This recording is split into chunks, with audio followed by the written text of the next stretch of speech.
Bam! That is live. Cool. Sweet. Thank you everyone for joining us. We are back with Monster of the Week. I am here with Sean playing Scott. Give us a big hello, Sean. I am here with my boy Les. He is down just below me playing Brick. And over in the corner, down this way, we have Rich and Jem playing Mac and Agent P. Hello, guys.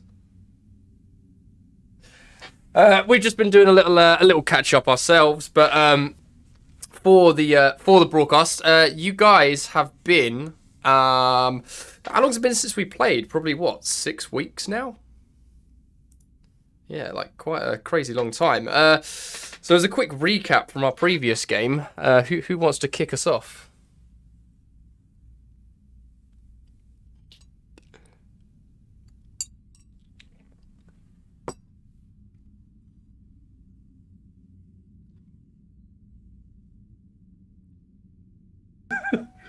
What exactly happened? We were hunting down two kind of creatures, or one creature that had been a brother. Am I right in thinking this? Yes, indeed. The Doroshin brothers. Mines. Yeah, exactly. And the mines just sort of up nearby Cooper Landing were the setting for for a lot of the action. Mm-hmm. And then you ended up putting napalm into them. Yeah. Facts, basically. And there was a theory of vampires or Russian. This is it. I wanted to say vampires. I was like, I don't think they turned out to be vampires, but they were like, oh yeah, the lodge got messed up as well. The Hunter's Lodge absolutely destroyed. And also, we found that there was a link to like one of the oldest families in Cooper Landing to these brothers because they were prospectors, weren't they? They were indeed, yes. So it was the tale of two Russian brothers who originally founded Cooper Landing, but had a creepy Russian curse on them, which was very vampiresque. So yes, you were correct in that one. And they were betrayed by the founders, the American founders of Cooper Landing. And the tale was basically about you guys trying to track down this vampire that had come back and wanted to seek revenge on the descendants of that family that originally killed his brother. And you did get that revenge. Well, he didn't get his revenge. You saved the people and you managed to stop him through the use of copious amounts of napalm. And the way we left our last game, Agent P, you were brought into the fold with the agency whilst chatting to Agent Q. He gave you somewhat of a promotion, didn't he? Yes. I think we've yet to establish just what that's going to be or look like, but pretty much the way you left it was you're going to be running the field office out of this area and officially having Scott, Mac, and Brick on your team. But it's now up to you how much you sort of let them in and tell them. So you're going to effectively become the de facto mission head of the group so far. Is that the mission glasses going on? Business. Yeah, and Scott, Mac, and Brick, we left you. You woke up in Mac's basement. After well, can you remember the incident that happened in the agency? No. We remember we were going up the tunnel that got blown out from the napalm explosion, and then we all got like knocked out. I think like sleeper darted or something. Yeah. So you guys made your way into the secret underground facility, which Mac you've sort of been investigating on the side.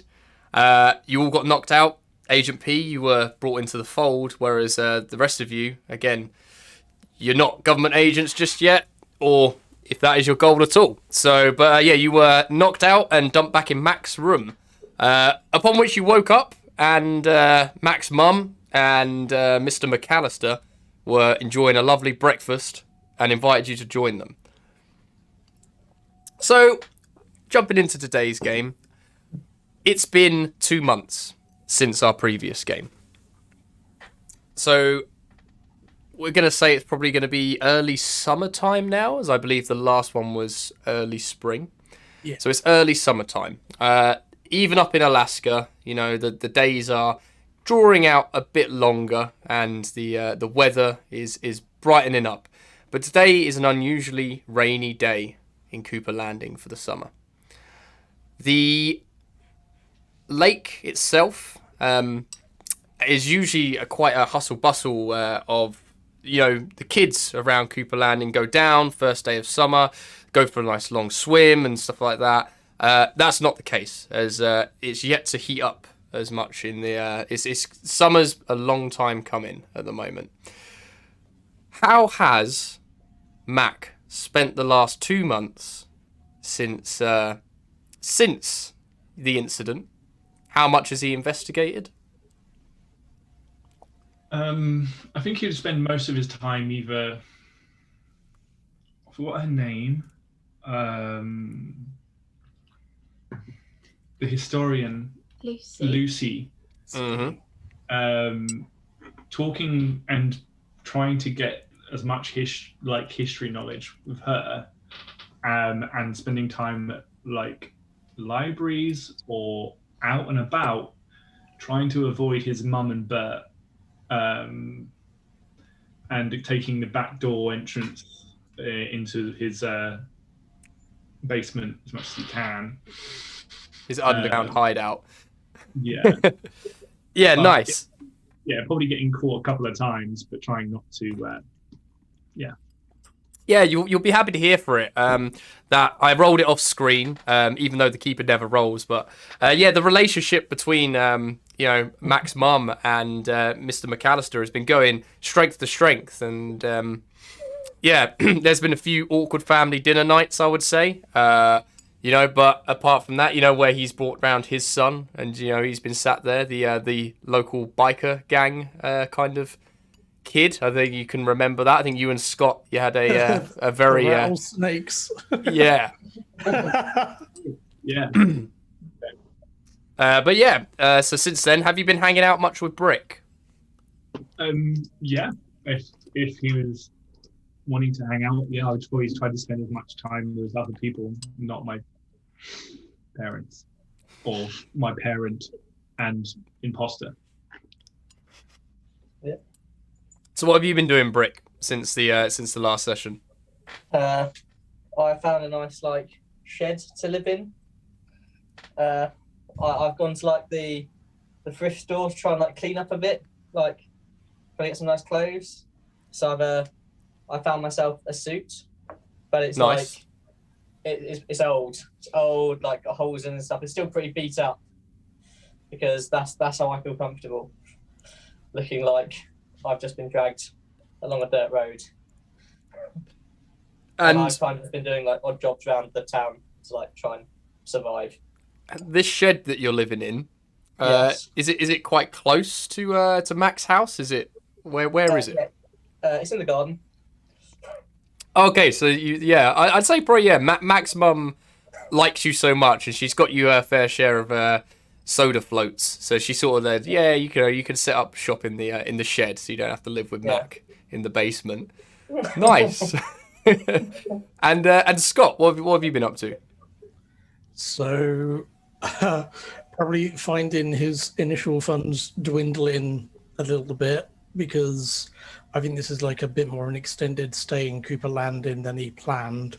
Probably like try and get a job at like general store or somewhere, you know, one of the local stores, just to, you know, give himself a little bit of money, and kind of wants to hang around for the other three, given what they've currently like gone through. Mm-hmm. But I also think he'd be curious about any news about any other weird goings on beyond Cooper Landing. Okay, cool, sweet. I will keep that in mind. I'd say general radio chatter. You know, you've not really heard anything at the moment. No spooky going on. And quite strangely, for the past 2 months, you've not heard anything or seen anything of Agent P. Agent P, what have you been doing for the last 2 months in your new role within the agency? Finding yourself. If I haven't, do I have an office You can have an office, yeah, 100%. or like a bunker, like a lab or something? Yeah, if that's how you see that, yeah, 100%. Yeah, so I'd just be doing some research and I'd be going through all the agency's files I could get my hands on and yeah, just like really getting to know all the weird stuff that's been going on here. And I'd probably make a few calls home as well. Haven't done that. I would call home and then yeah, mainly just like delving into all the research and setting up my little place. Who Office. do you call when you call back home? I have a girlfriend and her name is Okay. Nicola, so I would call her. She What lives was her name again? Nicola, but I call her Nikki. And where does she live? I think we have a house just outside of town, like in a, the little road. Oh, okay, cool. So she lives local to Cooper. Is she a Cooper Landing local or? No, I think she is from New York. Nice, cool.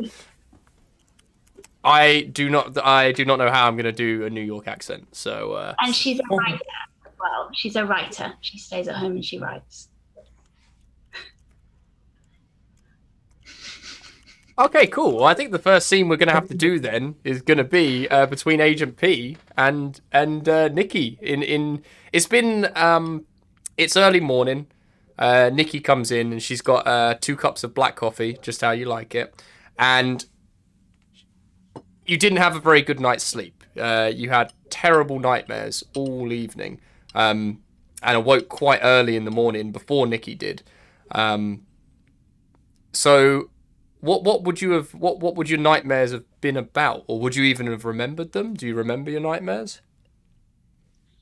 I think maybe given the current situation, they might be like really weird monsters and strange vampires, but like maybe with the faces of people I know. Ooh, very cool, very spooky. So yeah, you have you shared this with Nikki? No. Okay, so Nikki comes in and she's like, again, I don't know what a New York accent would sound like. Because all my American accents just sound like they're from the Midwest. Hi, Do a New Yorker cabbie. Hey, I'm walking here. Do you want your coffee? No, she says to you, you had a bad night's sleep again. It's nothing. I felt you woke up 3 times in the night. Yeah, it's just the job. It's really intense. You do seem to be working overtime there. Pamela. She would call me Agent P. Okay, yeah, fair one. Yeah, so she's so what does she have a nickname for you? Pammy. Pammy. She's I'm not gonna try and do the accent because I will work on a New York accent the next time. But she's like, oh, Pammy, you've been working overtime there. I never get to see you at the moment. Yes, my boss is very demanding, to be honest, and I just don't want to mess up again. Then we have to move again, and Yeah, I do miss New Mexico. It's yeah. And she sort of like stares out the window longingly. I hated New Mexico. It was so good for riding though. There was so much inspiration. Here it's just forests and that damn general store. Well, you could walk around, or you could, get some fresh air. I don't know. If you don't want to be here, you don't have to. You can go back home. I'm not saying that. I'm not putting that on you. And she sort of like gets defensive about this straight away. Maybe you guys have got a history over this subject. And she's like, she sort of like tries to shuffle around the papers near her typewriter and change the subject quite quickly. And is like, "Did you get a chance to read over my latest book?" Sorry, no. I'll do it tomorrow. I'll or the next day. I'm kind of busy tomorrow.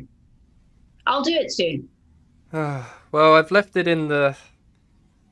Yeah, I put that young scut boy in it that you mentioned. Yeah, One of the hair. the hair. He needs it. Yeah, yeah, that yeah, him. But he's in it. Good character. Just check it out. I think you'll really like it. Yeah, I will. That's really great that you're really working away. She sort of walks to the door and she's like, "Well, will you be home for dinner tonight?" Yeah, it should be. Nothing's happening today, so I just got to go into the office and dinner sounds nice. She sort of gives you a nod, gives you a wave, and sort of walks off. She seems a bit like reading of your situation of that, bringing up the whole living situation and moving thing, put her on edge a little bit. But cool. So we'll fast forward you slightly to a meeting with Agent Q later that day. Are you in your office or his office?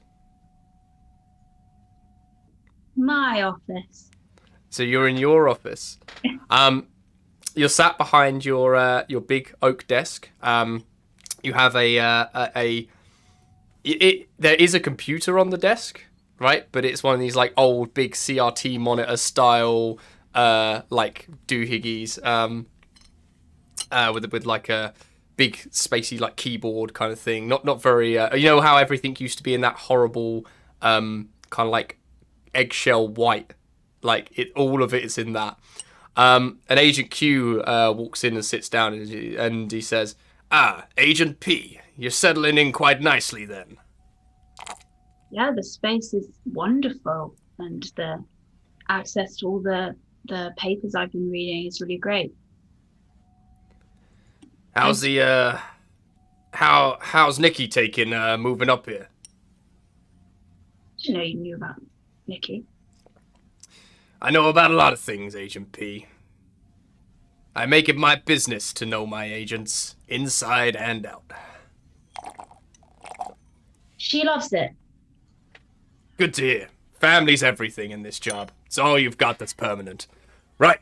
Anyway, on with this. And he's like, drops a case file on your desk, and it's a thick, chunky boy. He sits down. He sort of takes off his glasses and starts cleaning them. He's like, "This is an old one. Seems to have come back up again. Same kind of indicators as the other cases. Seem to be about a year apart each one. And you took a look in there. There's about 23 cases, I think it is. Have a quick look." And you like skim through the file, and there's lots of different. These seem like just. None of them are murders, nothing like that. But these are all suicide-related deaths. Usually middle-aged people living on their own. And there's the latest one in there, which mentions a chap called Hank Trillo, who. Sorry, I can see you taking notes. I don't want to be talking too quickly. It's a chap called Hank Trillo, who passed away literally the night before, and it's come past Agent Q's desk. And he's like, "Now, usually I wouldn't shift something like this to you. I'd leave it to the locals. But yeah, it seems like this has got the same kind of indicators of the other cases, as you can see. Strange man on his own, and the note. Well, I've not had eyes on the note, but The boys down in evidence say it's very similar to the old ones. Mentions a faceless kind of creature. So I think you should go check this out. Assemble your team. The address is in there. I touch bases with that. What's his name? Who's the local sheriff again? McAllister. He should be able to help you out. Give you more details. This is quite a fresh one, so Will do. it's probably nothing. But I'd rather you checked it out, Agent. If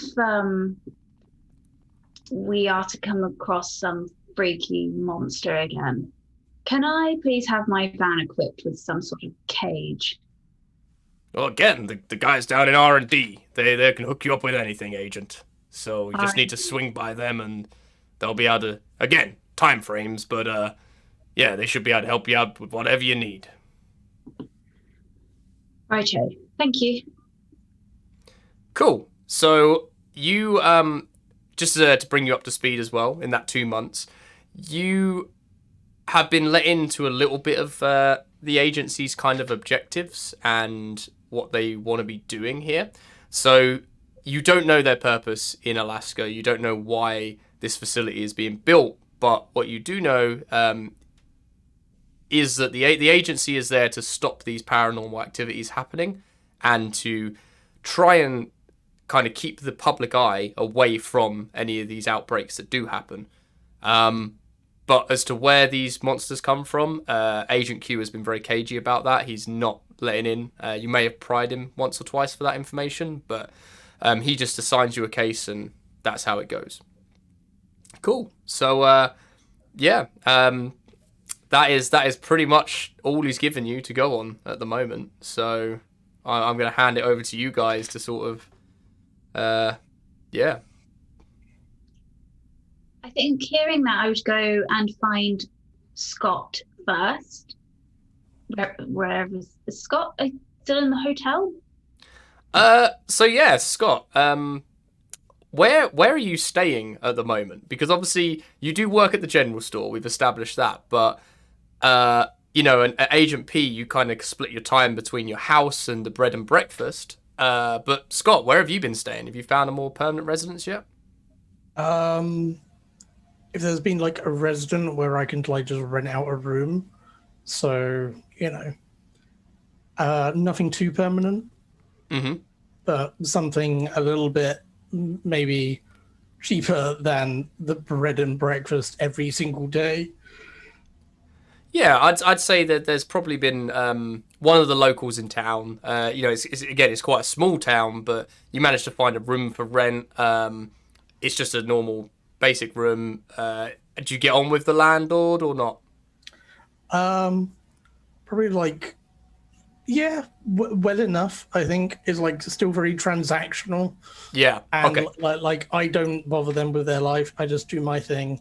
And like, is there a cinema in Cooper Landing? I'm doubting it. Ooh, it's a bit of a small town for a cinema. Yeah. I'd say there's probably I'm gonna say there's a drive-in, okay, that plays once a month. Yeah, so because any film has to be flown up to Cooper Landing, so I usually the literally- releases are quite old. Like you guys haven't. Yeah. I count the days until I can go to the drive-in, basically, and then just but probably like just working in the general store is probably the place where I'm going to be spending most of my time. Nice. Cool. So yeah, Agent P, you walk in through the door to the general store, and Scott, you're stacking some shelves. Yeah, over to you guys. Hello, Scott. Hey, stranger. Do you have some time off work to help me with something?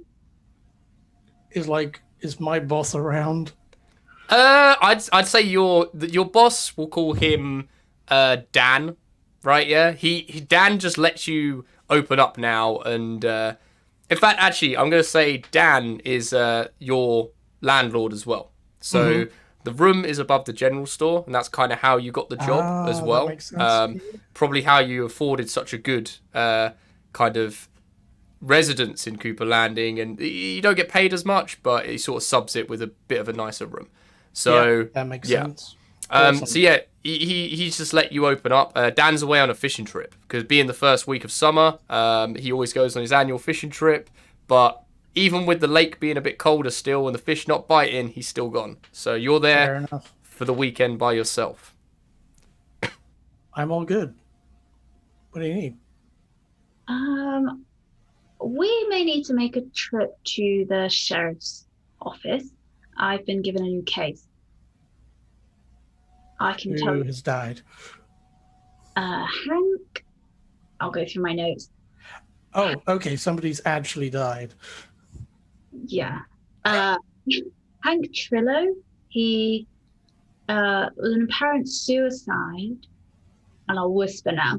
But apparently there has been 23 similar cases. Oh, okay. I'm going to make my notes as well.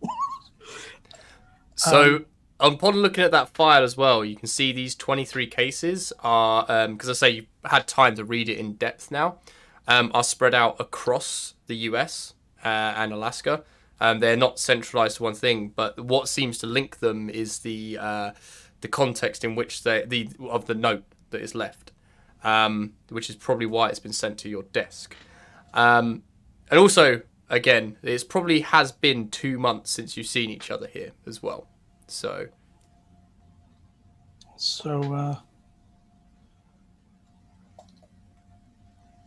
what are you thinking? What's the plan? Are we... Well, apparently they've got some more info at the sheriff's office, so we could go there. I've got the case. I can tell you the details on the way. I don't really want to talk about it in the general store. No. I just eye up one of the locals. I just physically turn around. yeah, So there's an my old lady there, and she's like, "Have you got any more peas?" And she's holding a can of peas.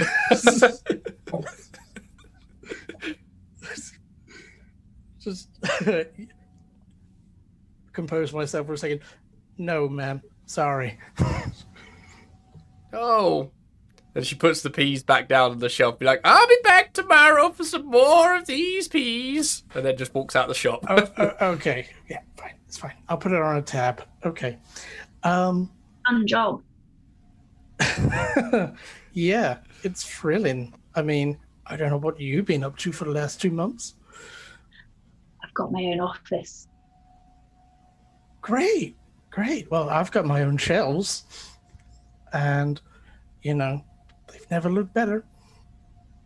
I'll show you. You can see. Apparently I can bring people in. Are you thinking of getting those two? Yeah, I think they're useful, aren't they? Well, local knowledge and all that. They Yeah. probably know Hank better than we do. Yeah, I bet Mac went to school with him or something. Wonder if he's fucking his mum as well. I don't know.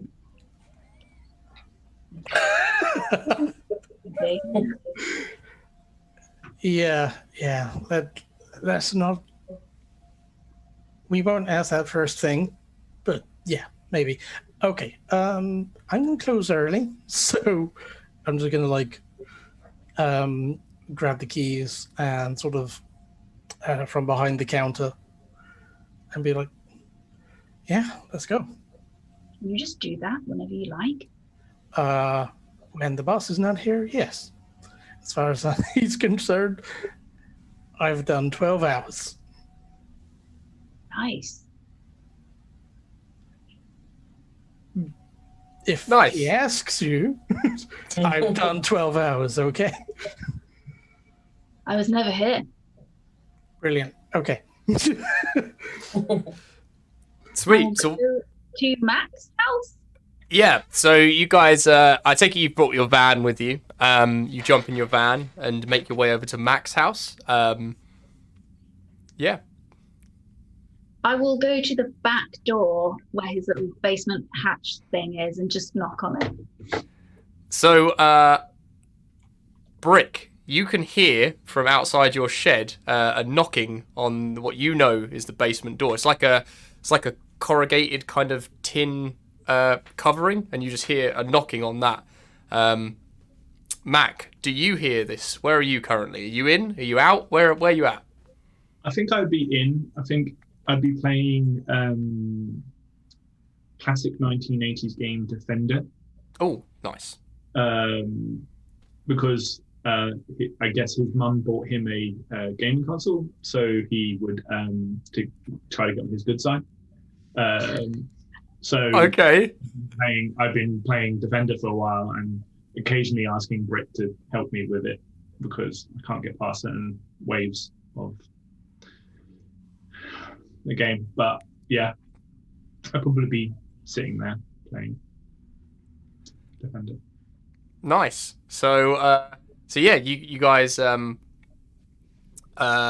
Is your mum in at the moment? Actually, that's another really important question. Or is she been out at the moment? What time of day is it?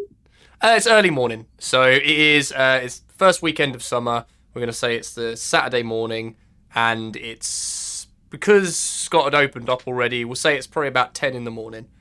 Yeah, she's probably in as it's the weekend, and yeah, she'd be awake because if Brett would have gone to work by now, she would have been awake.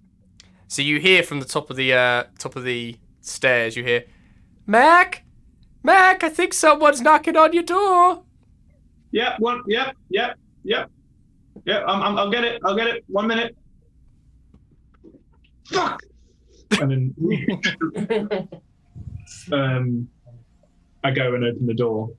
When you hear the little 80s synth kind of noise. Yeah, you die on your game of Defender, and you make your way over, open the door, and Agent P and Scott are stood right in front of you, and behind them you see Brick emerge from his shed.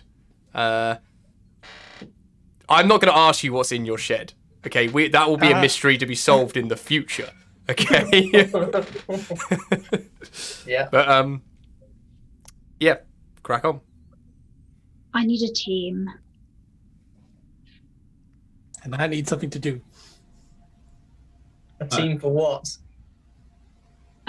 Solving crime. And I want you to. You sound like you really, really want us. Yep. Do you fancy a trip to the sheriff's office? Do you talk to Brett? I know he's your favorite person.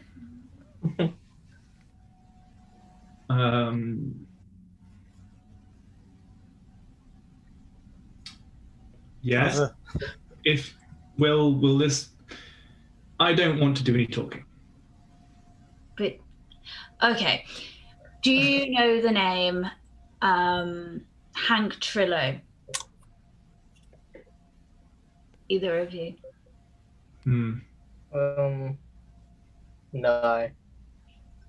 I've never heard of him. Personally. Hank Trillo. Hank. He's an old man, Old? maybe. Like how old? How old is he? Does it say? So yeah, he's 58. We'll say he's 58. He's really old. He's 58. It's not that old. That's like Mum's age. Hank.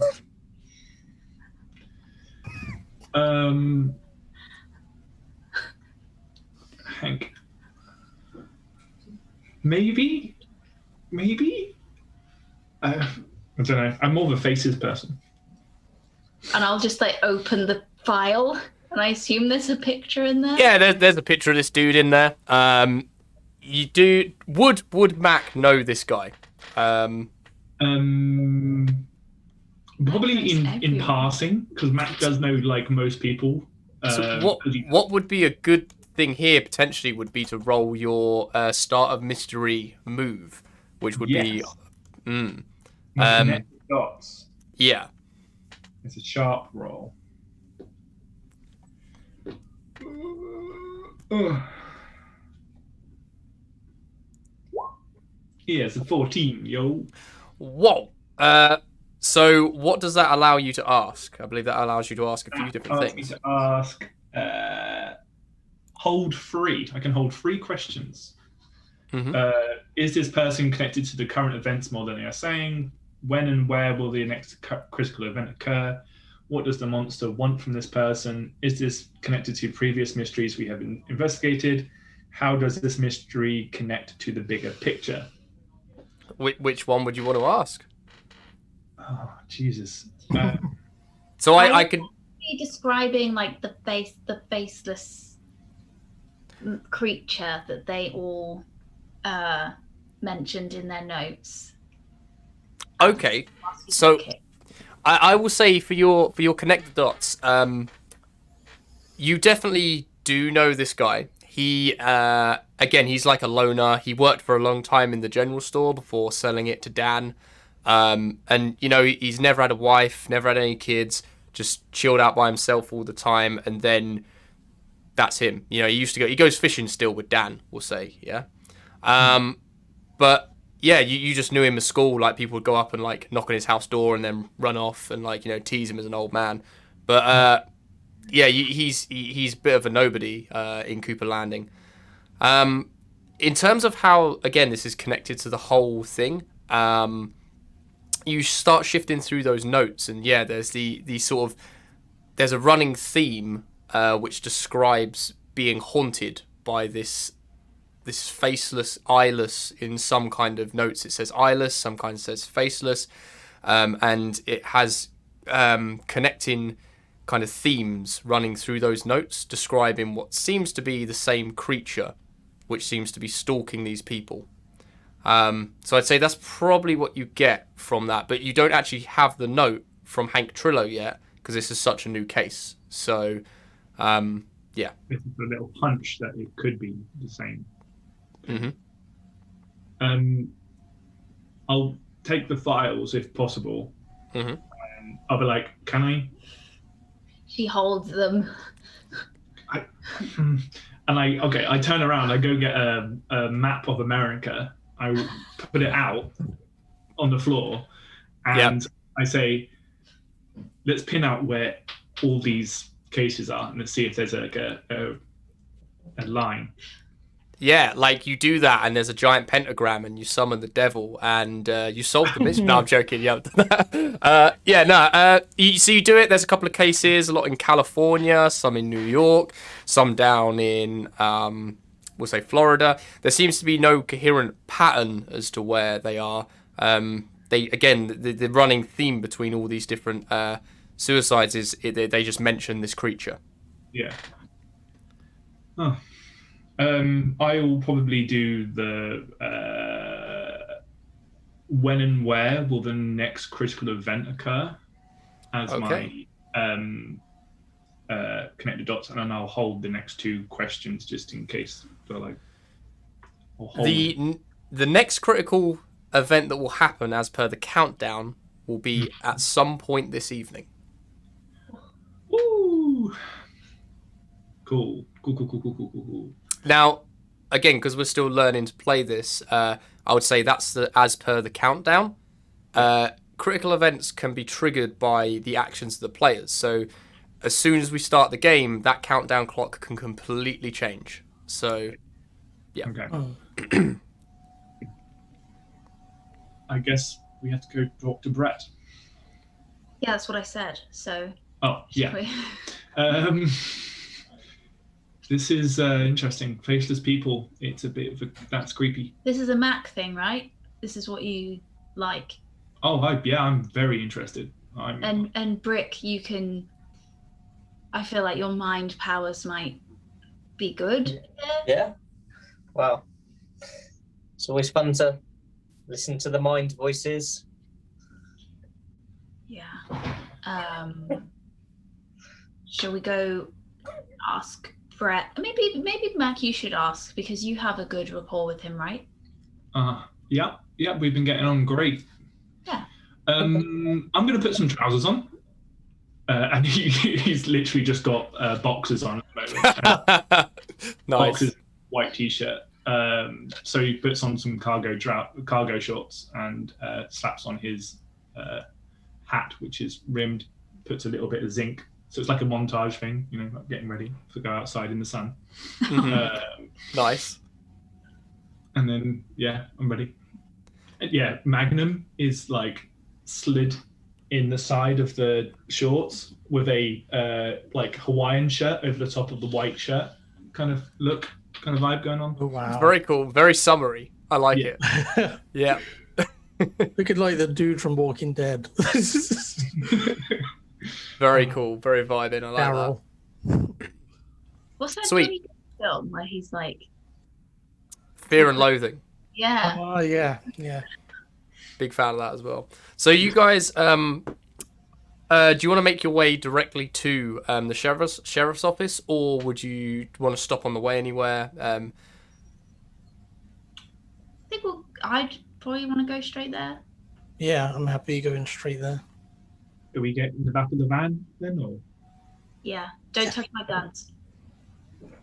Okay. I mean it. Don't touch them. Uh-huh. Yeah. Us in the back of the van. Mac, you sit up front. Yeah, I thought so. Shotgun. Yeah, there's like 3 seats. It's one of them and you have to squeeze in. Scott, did you take your bike over, or did you take your car? Did you take how did you get over here? I probably followed in my car, so I'll hop into there. And Sweet. I know where the station is, so Yeah. So you guys, you pull up outside the local sheriff's office, and you make your way into the inn, and Brett is sat behind the desk. Who enters first? Who's leading the sort of charge here? Maybe. Okay, cool. So he, as you come in, he's sort of sat there smoking at his desk and flicking through a copy of People magazine or something like that. And he looks up and he's like, "Well, Agent P, how you doing?" And he stubs out his cigarette. hey, Brett, Sergeant McAllister. Oh, no need for formalities. Come on, take a seat. Okay. So, you know that Hank Trillo? Ah, the Trillo case. Yeah. Yeah. And he gets out, starts shifting through his desk for some files. Yeah. Do you mind if we take a look at the files? Do a bit of investigation on this case? Oh, I got your call from Agent Q, and he's already clued me in. Here you go. And he slams down these files. So Brett seems really chipper, and he seems a lot more motivated than you've seen him before. Because I suppose the last time you saw him was 2 months ago, unless you've had any interactions with him since then. Probably not. He's like, "Well, hope that helps you, little lady. Oh, Mac, come in here. How you been? Have you been playing on that Atari I got you?" You got me? Yeah, well, it's from me and your mom. Okay. Oh, How you doing? Did you beat it yet? I heard you up hollering all night about it. Yeah, it's got some hard bits. Think maybe we could have a game sometime? Now, we could bring it upstairs if you don't want me to come down to your place. Huh?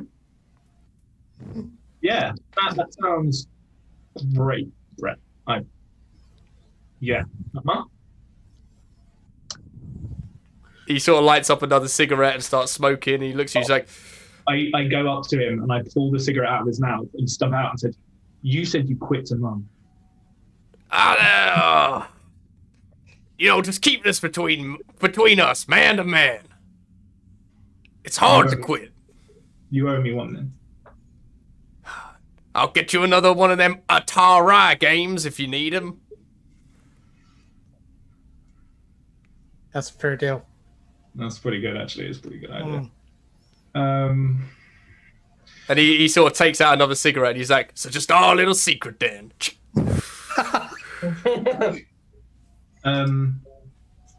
I'll like straighten up. It's like we're just here for the case. Brett will yeah, we're working together at the moment. He looks over at you, Agent P. He's like, you got the boy working with you? Yeah, this is my team. Like freelancing. Yeah. He sort of looks round at you all, Scott and Britt. He sort of takes a long, hard look at you, Brick, because again, last time he saw you, probably you looked like a bit of a reprobate, but you actually scrub up a bit better now. Yes, I have been working on myself recently. Yeah, you look really good, Brick. Thank you. I appreciate that. He sort of he looks you all over. He's like, well, Q said you've got jurisdiction here on these cases. I throw his way, but just make sure you keep them all safe. You know, I don't need any more paperwork coming across my desk, especially not with this one. He sort of bumps you on the shoulder, and he's like, "Did you just try and hex him?" No, I was just looking at the stuff I can do. It's canonical. No, I'm joking. Yeah, he bumps you on the shoulder. He's like, I'd have it in the office and I'd have it at home if anything happened to this one. He can take care of himself, I think. Can't you, Mac? Yeah. Good. We'll be fine. How about I make that order for the new game? Yeah, order it in.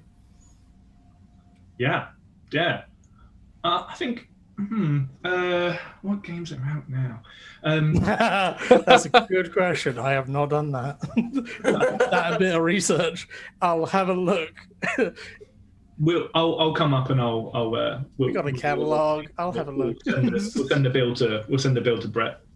I put it on his tab. Yeah. Yeah. I would like to look at that tab actually. Scott says nothing. So the case file, Brett. Yep, just sad occasion, but Hank was always a lonely old man. He used to go on his fishing trips sometimes, and that's all we really had going for him now. I'd like to say it surprises me, but if I was his age with nothing going on, well, and the note, as in he sounds like he's been all messed up in the head recently. Take a read of it. And he sort of slides it across his desk to you. I'll read the note. We'll read the note. The note says, I did have this written down, but then my OneDrive died, so I will, The note says, a lot of it is incoherent. A lot of it sort of trails off, and it's not illegible anymore. It's no text. It's just sort of like, literally like the pen scrapes off the side of the page. But what you do get from it is, I can't take it anymore.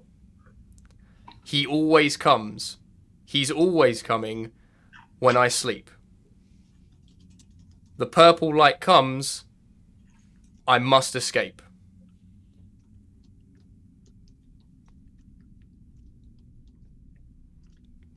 I'll just slide the note over to Mac to read as well.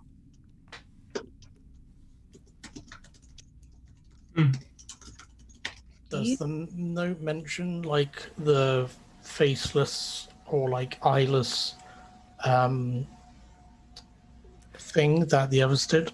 So yeah, interestingly, you do notice on the bottom right-hand corner of the back of the note, there's just like a scratching. It's like the pen kind of has obviously like started to run out of ink at this point, and it sort of trails off the page. But it looks like this sketch of this like bipedal creature, and all of it is like, it looks bony with like large, long, talony kind of hands with no eyes on its face and just one large mouth. Okay. Can I investigate the mystery at all? You can indeed. Go for it. I have to roll a sharp, don't I?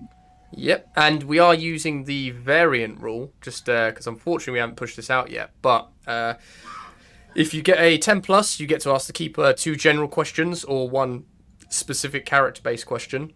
On a 7 to 9, which is a mixed success, you will get to ask one general question, and on a -6, you will basically something bad will happen because that is a complete failure. So what did you roll? Do I press anything there? Or do I just press roll? You just submit. Submit. Yeah, you haven't got any forwards.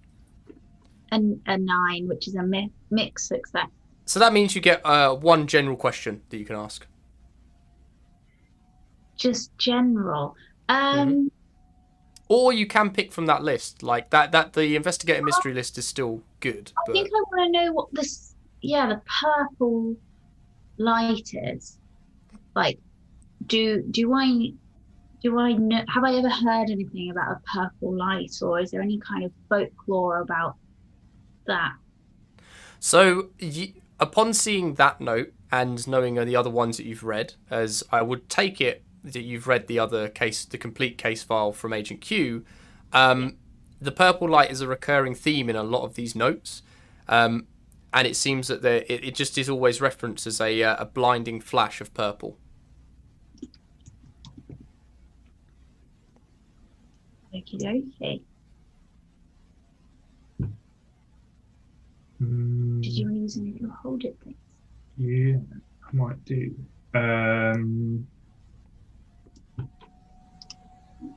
No, I'll keep that. I'll keep them.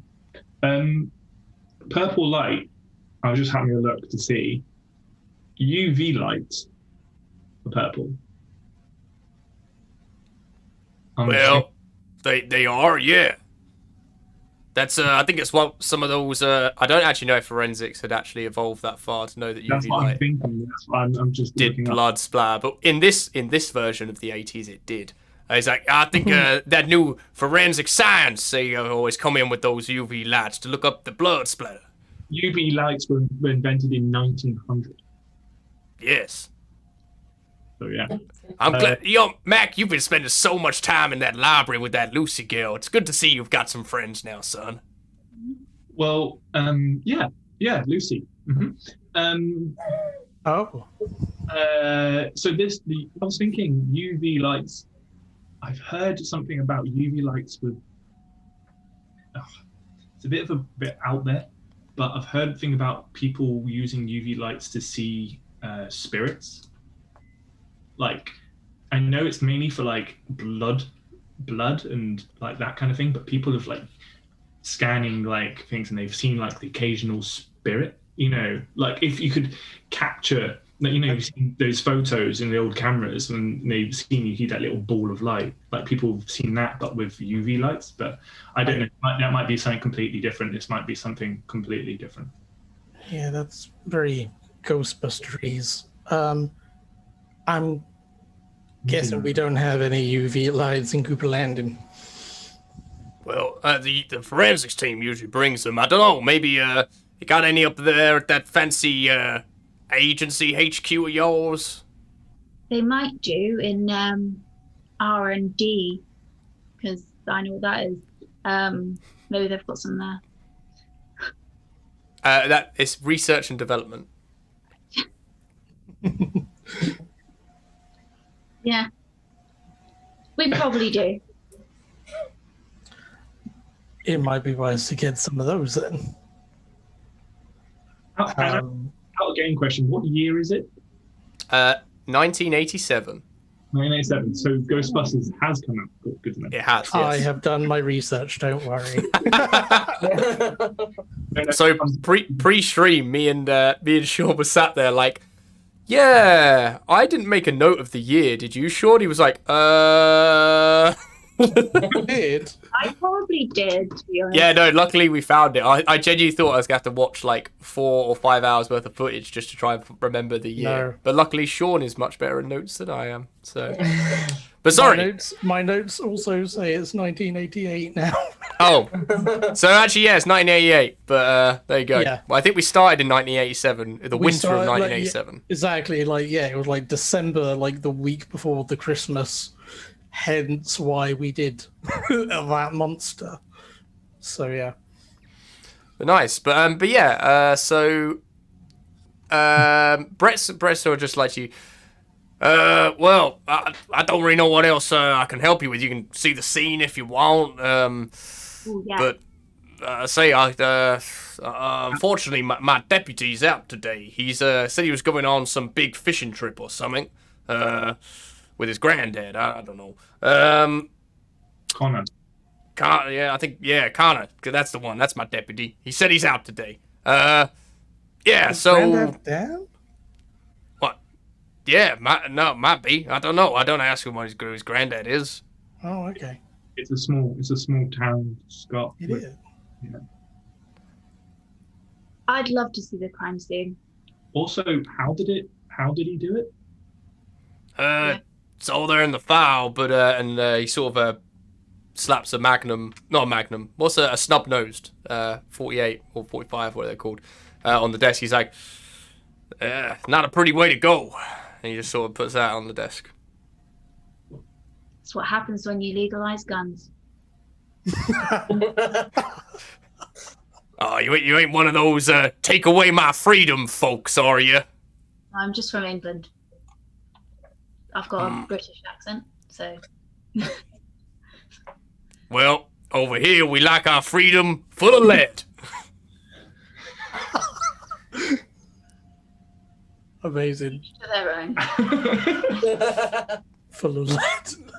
Anyway, and he reaches into his inner pocket and brings out a load of keys and starts flicking through them. He's like, there you go, that's Trillo's house. It's just the, hey, Mac, you know where our house is? It's, you keep going for about 5 minutes, take a left on the, Orange Avenue, and then it's the 4th house on the right. That's where you gotta go.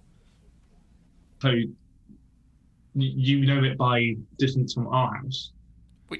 Well, yeah, I got the call early this morning, so that's why I had to. House, yeah, that's why I had to leave early this morning. That's why I wasn't for breakfast. Well, you better not have eaten my pancakes, son. Oh, I did eat your pancakes, and I leave. Oh, that boy. Well, thanks. Right, I'll be in the car, and I'll follow on after Mac. I guess, yeah, I'll just grab any keys that we might need and head to the crime scene. On the way out, I'll speak to Mac and be like, "Oh, I can help you with this whole Brett situation if you'd like. Just like make him a little bit sick with my powers. That would make you happier." I was told by Mum to try to be nice after the last incident, but we'll keep that in our back pocket because that might be fun. Yeah, and if you want, I'll help you out. Maybe on our next dinner, I'll get you invited, and then we can do it there. And then he can shit himself in front of everybody. It'll be hilarious. We can do that. You two are twisted. Oh god. Real good. Get in the car. Has magical powers, makes people shit themselves. There you go. Using it responsibly. Yeah, this is why humanity won't ascend. That's why. Sorry, 1 second, someone's at the door. No worries, dude. So you guys, I would say, make your way over to Hank Trillo's residence. Are you going to go to anywhere else on the way, or straight to Trillo's? I think there. I think it makes sense just to go straight there. Okay. If it's possible to stop off at the house, I think, just Yeah, you can stop on the way. just pick up some gloves and stuff. Like it's a really Yeah, no worries, man.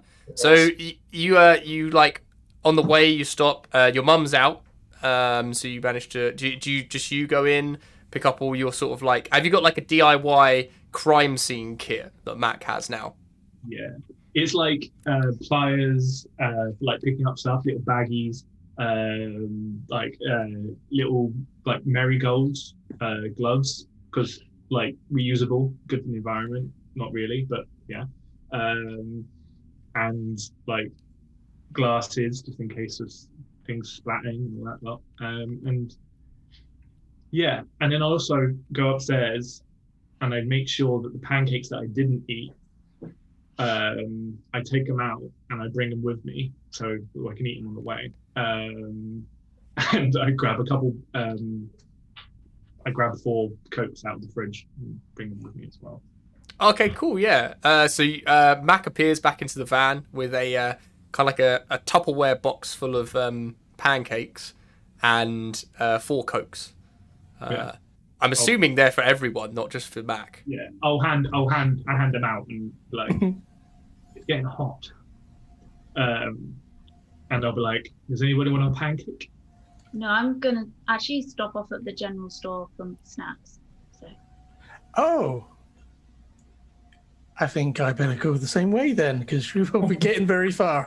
maybe is there like a Cornerstone. no? What's that thing where you get petrol? Gas station. There is a gas station, yes. Yes. No. Let's swing by the general store. Yeah, I want I probably Twinkies. need to check on it anyway. I've heard they're amazing, so They're not that great. I want some. Okay, so you pull up to the corner store, the general store, sorry, which luckily is located on a corner. And do you have Twinkies in stock? These are the big questions we need to ask. Yeah, so in the first couple of, like, he's only been working in the general store for like 2 months, but already he's like, no, we need these, we need these, we need to order in these, and Twinkies has definitely been on the list.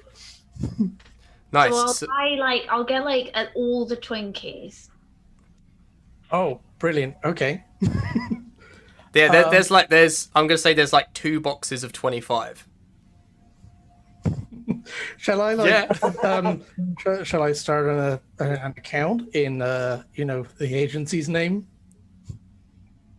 I don't think I can afford another mistake, so I'll buy them myself. Yeah. Okay. Cool. Yeah, like this mistake wasn't anything to do with like monsters or death. It was just you were charging to an expense account. That's all it was.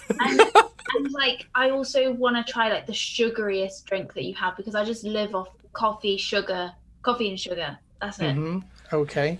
What would be the like Something Gatorade? green. Gatorade. Gatorade. Yeah, I'm gonna say there's probably, I don't even know if Gatorade was around in the 80s, but in our version of it, it was developed in Alaska, and they test sold the product in Cooper Landing and other small kind of towns around. Gatorade was very popular in the 1980s. It was made in the 1980s and very popular. Oh, there you go, bam. So yeah, Gatorade's made its way up to Cooper Landing, and there's Blueberry Punch, which is the highest sugar content of the Gatorade range in the 80s, we'll say. I'll get like, the stock is going to come like in the cardboard tray, like shrink wrapped. I'm just going to get like a pack of like 6 and just hand them over to, like, here's a stock for you, agent. And I'll pay for it and then like take them all to my car and just shove all the Twinkies in the glove box and chuck them at everyone. Nice, cool. So yeah, you're in there. You've got all the you got your Twinkies. You've got. Are you sharing out your Gatorade or not? Yeah. Let's all get high on sugar. Yeah. Okay. So you guys are about to go investigate a crime scene high on sugar. But yeah, you you eat the Twinkies. You get up to the crime scene, and you are currently now stood outside Hank Trillo's house. Does anyone know if Hank has any family or? No, he didn't. He was alone. Well, he a loner. Yeah, he was a loner. He didn't do anything. He ran the store. He sold the store. He went fishing. That's about it. Didn't Brett say he never married? Yeah, he's literally just a really sad old man. People like when we were in school, people used to literally just like high school. People used to knock on his door, and he used to be so excited to see people. It'd be like really sad, but at the same time, it'd be hilarious. So that is actually pretty sad. Sorry, did you do that, Mac? No, I never joined in with that stuff. I'm always, me, I don't really join in with groups. I was the kind of person that watched from afar. Oh, That's not. that's so much better. Okay. Let's go. Let's get. Let's get into this house.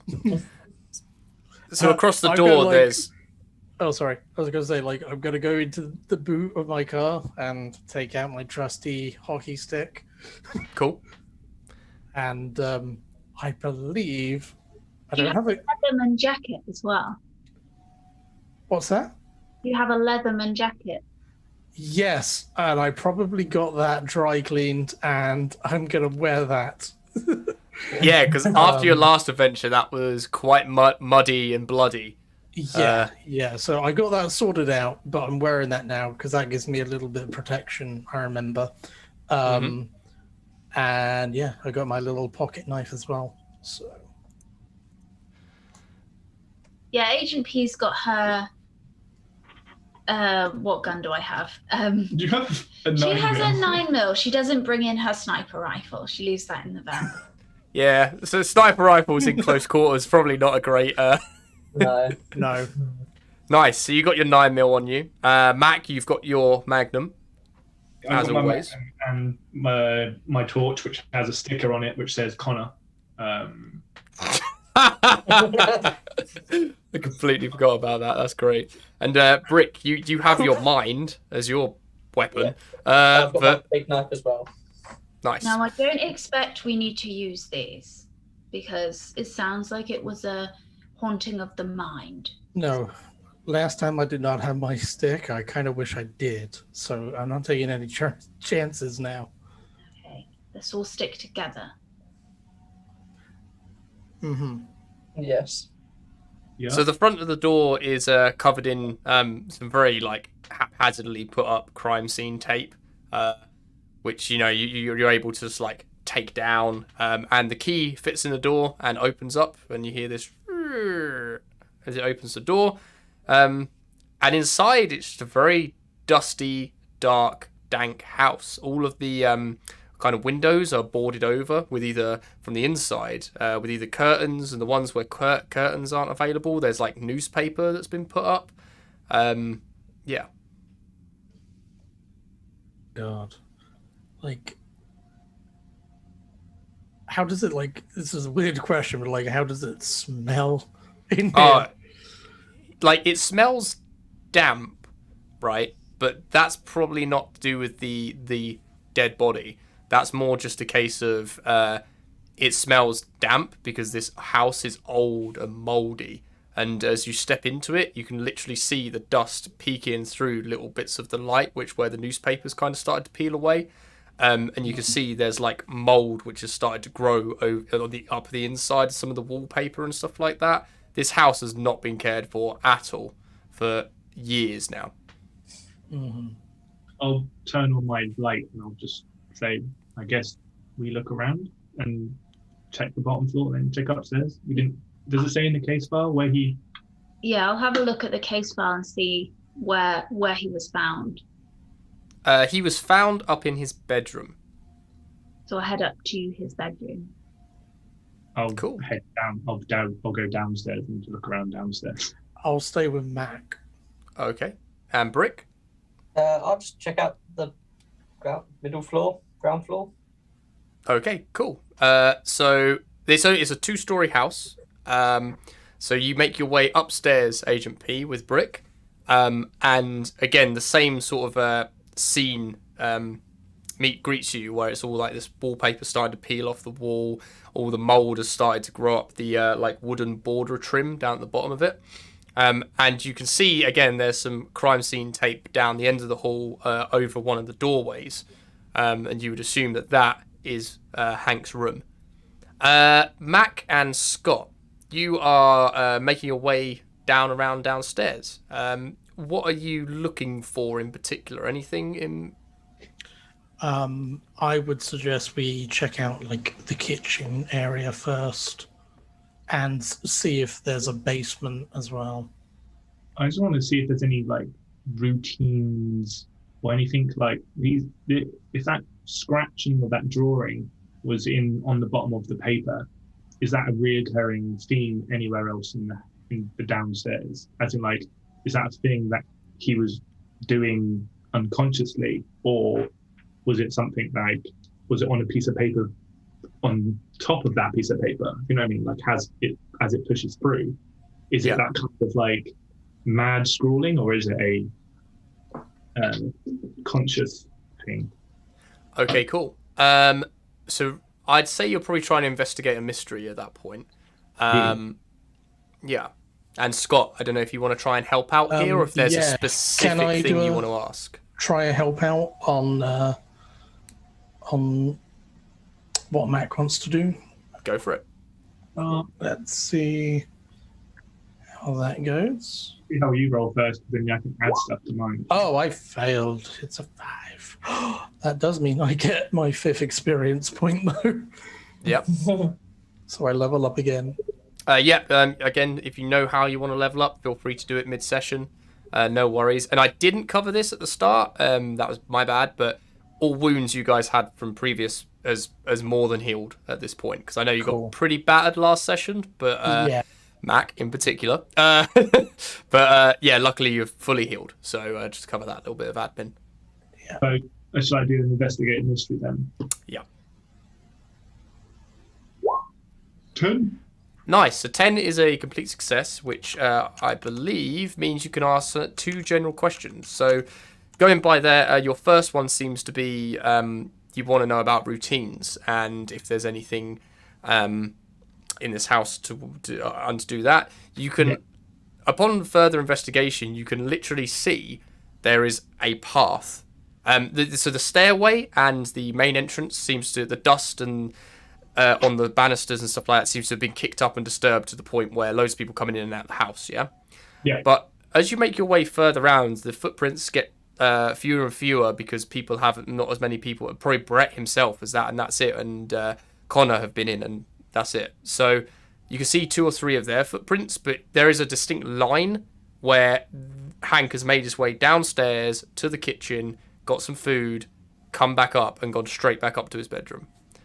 You can see that the rest of the house is covered in a very thick layer of dust and hasn't been touched or used for a very long time.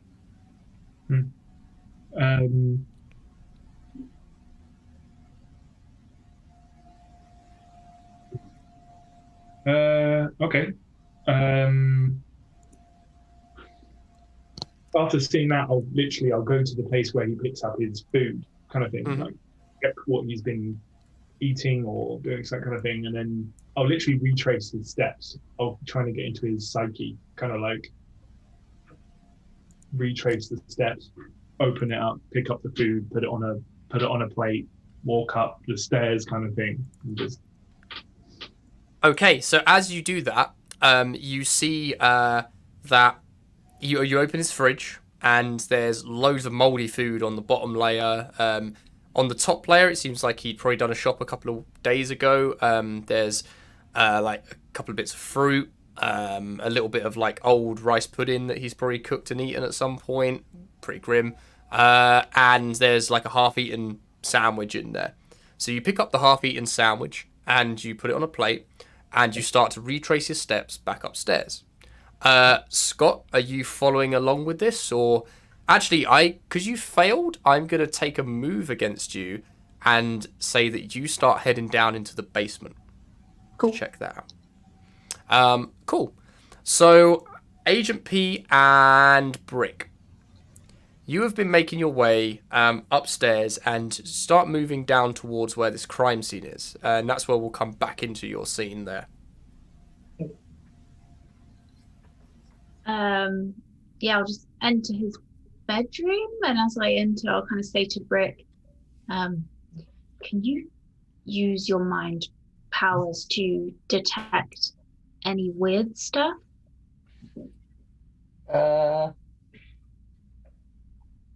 Yeah.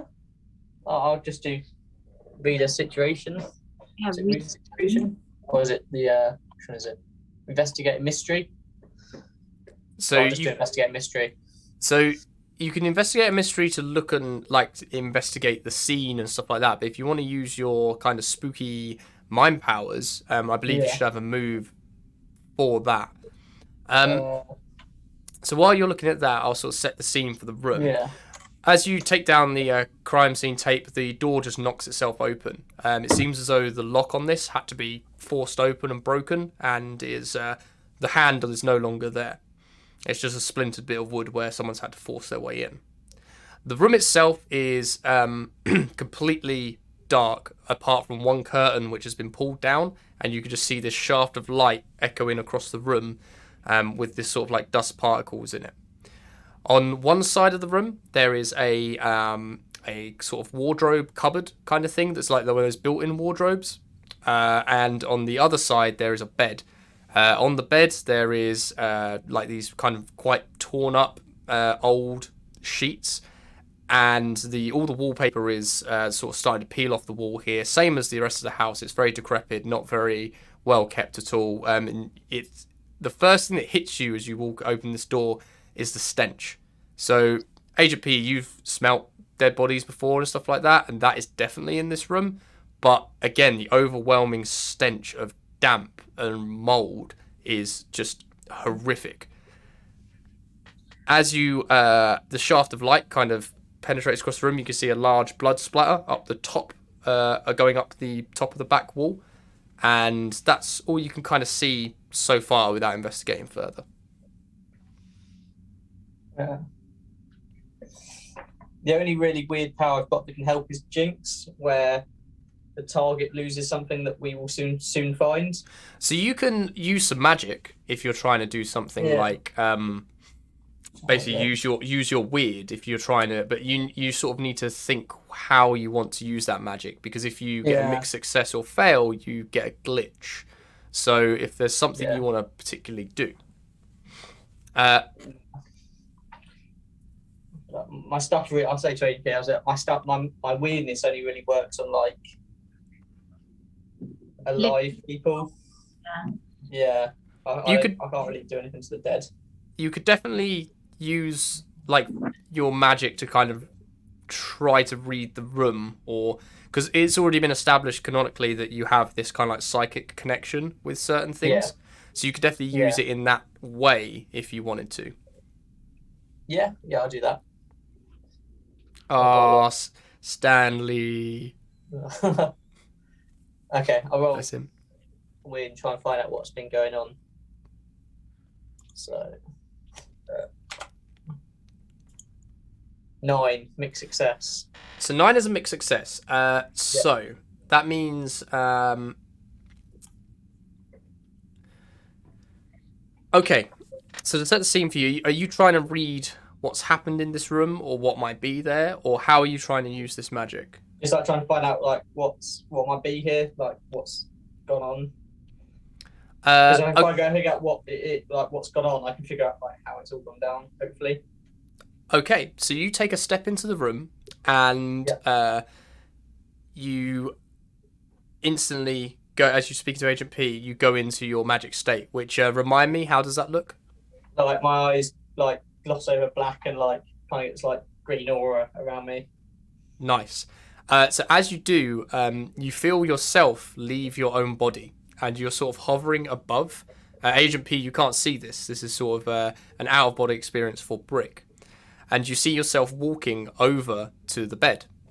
Yeah. You lay down on the bed.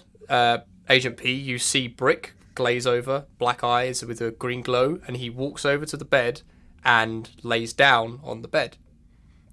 What actions do you take at this point, or are you just watching? I would be looking. I don't know if there's like a chalk outline or anything like that for the body. It was on the bed. There wasn't so much a chalk outline, but yeah, there was sort of like those little like yellow triangles they put down in places. There was a lot of them on the bed, and Brick's just gone over and just laid down on it now, completely out of control of his own body. And then I think I would be looking for like diaries or any other paper that he may have written on around the room, but keeping an eye out on what's going on with Brick. Cool. So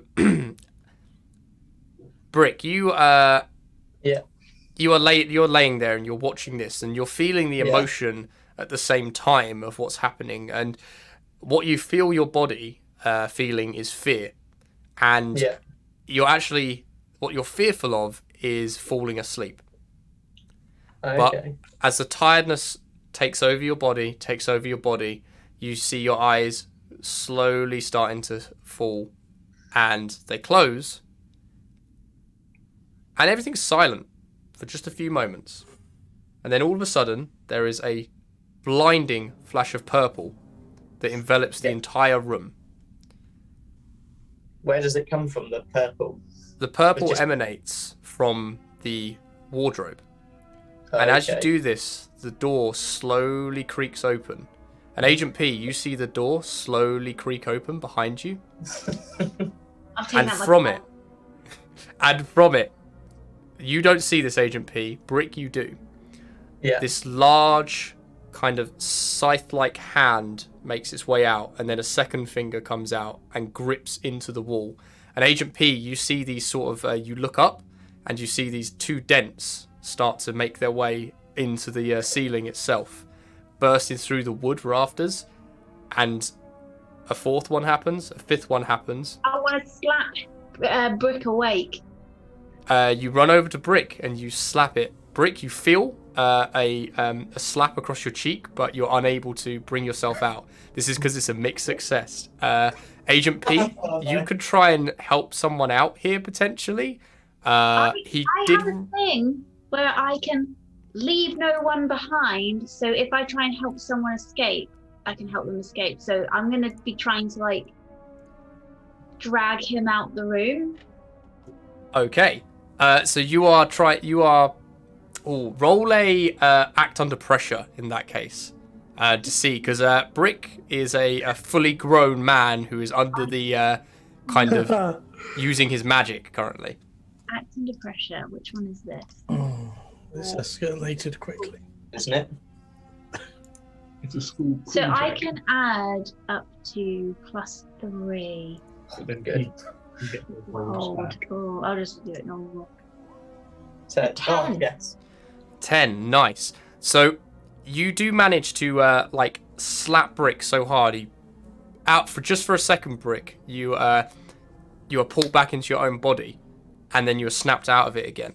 And Agent P, you can see that you're not going to be able to break this spell that he's under, but you do decide to start dragging him, and he sort of comes out of the bed. Brick, you're watching all of this, and you can see from a second arm has started to emerge from where that the cupboard is, and it's the same scythe-like arm, this time with like these large needle, and they are also punching into the wall. Yeah. And then this creature pulls itself out from the cupboard, and you just see this large, bulbous head with no ears and a large mouth with needle-like teeth. Okay.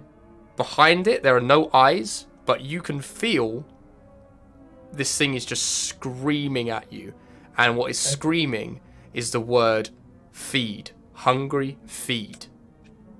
And it starts clawing its way out, and it seems to be struggling to make its way out of this cupboard. Yeah. I'm going to find you guys a picture. What's your next move? For me, Mm-hmm. Probably try and get back into my body, I guess, because my body's just lying in the defensive. I'm basically a spirit at the moment, aren't I? Okay, roll a act under pressure for me to try and make your way back to your body. Not gonna go well.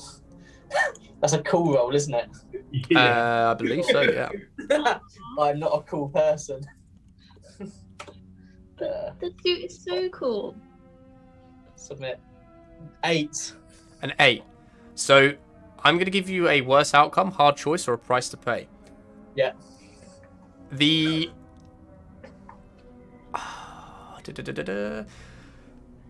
hard choice you're going to have here is you can find out if you stay in this vision effectively, that you could find out. You know that it's not you controlling yourself anymore, and if you leave at this point, there's a potential that you're not gonna.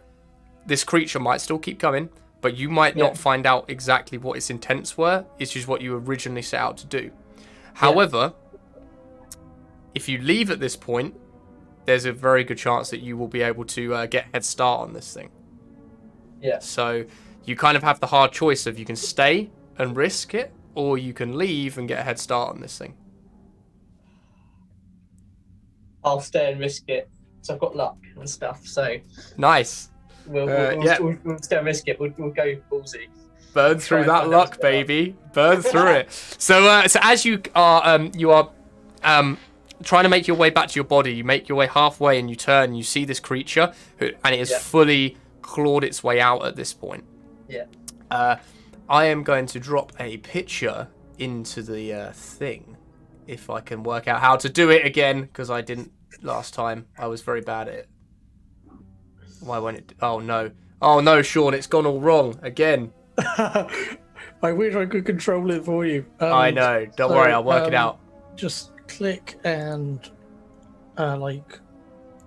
Oh dear. if you've uploaded the image you want into Roll20, just drag and drop it from the list. Well, I will deal with that in a sec. I will try and make it work. But for now, you guys downstairs, Mac, you've made your way up the stairs and you are looking down with the sandwich as you see Agent P trying to drag Brick from the room. You can see Brick is in his state. I'm assuming you guys have done this once or twice, so you sort of know it because you've been experimenting, but he has his black eyes and that green glow around him. Scott, you've made your way downstairs and you are in the basement. Now, as you make your way down, that horrific smell of damp also hits you. And looking round the basement, you can see that most things are covered up with dusty old mouldy sheets, but right at the end of the room, there is what looks like an old cellar door, which would lead out and up. However, that door is rattling, and something is pulling on it from the other side. But you can't see what. Oh god. Okay. So that door, is it in the wall, or is it in the ceiling at an angle kind of thing? It's in the ceiling at an angle like that. Right. Yeah. Okay. Is there? Oh god. Is there any light source? Because I don't have anything on me. There is I'm gonna say there's one of those sort of hanging, swinging lights, and next to you, just because you're at the stairs, you could pull the chain and it would come on. Okay. So yeah, no, I need to see what's going on. I'm going to pull that chain. You and pull try the and turn chain. the light on. The light comes on, and the chain kind of falls off at that point. So the light is now just on, and it is swinging.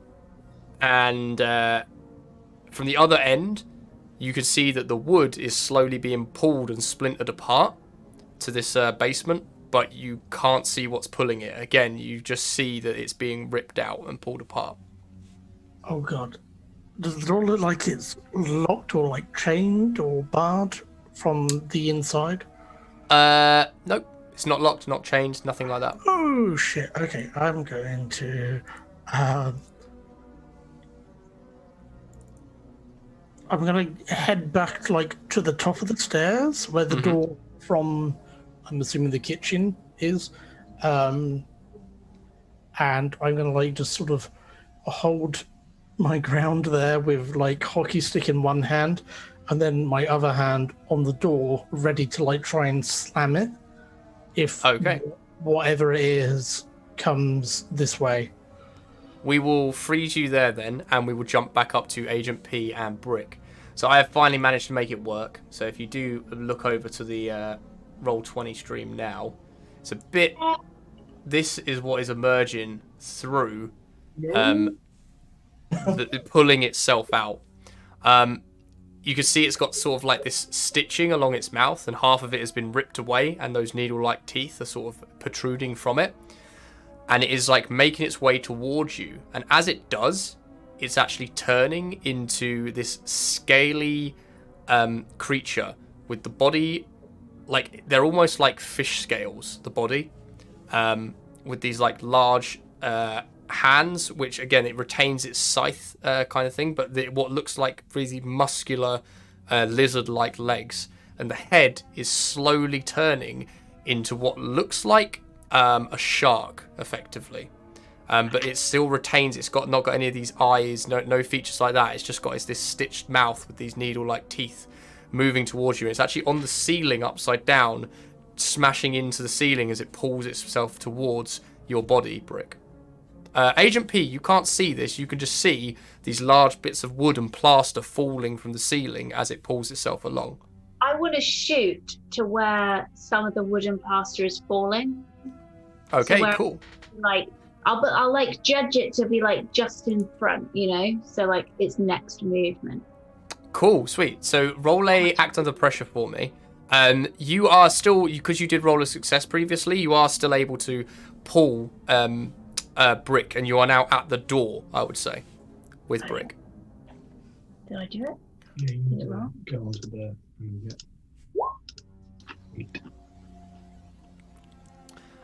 So on an 8, you do manage to bang, bang, bang, get a few shots off.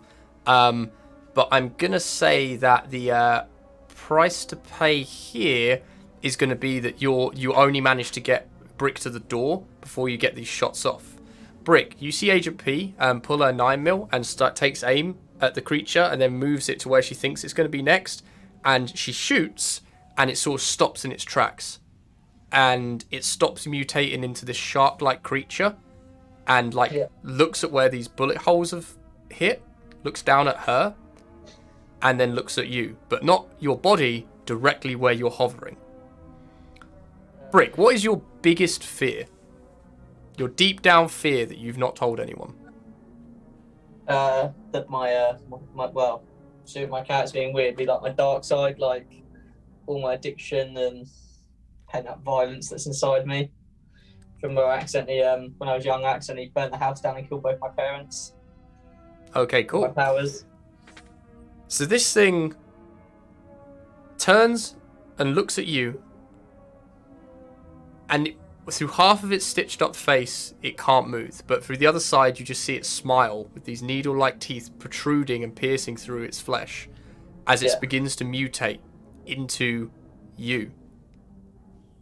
The rear of the bedroom now starts to, very, very slowly, looks like it's smoking as these flames start to envelop the rear of the bedroom. Agent P, you started feeling getting very hot in this room, but again, you can't see any of this happening.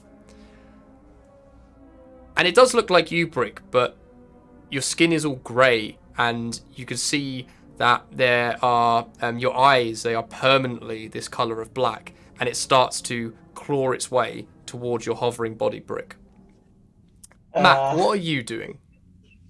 I think as I come towards the door with the sandwich, I'm like pretending I'm just about to like take a bite and of the sandwich as I try to go for opening the door. Like half hand has got a bottle in, got like Coke bottle in, and half opening the door kind of thing. So as you do, you hear the gunshots from Agent P firing at this thing, and the door opens and you can just see her and Brick on the floor with Agent P sort of firing up at this thing, and then you feel this immense wave of heat just hit you. I'll drop sandwich. Plate shatters. Yeah, and I'll Great Foley. pull the magnum and be like, "What are we shooting?" And then just like point it up in the air.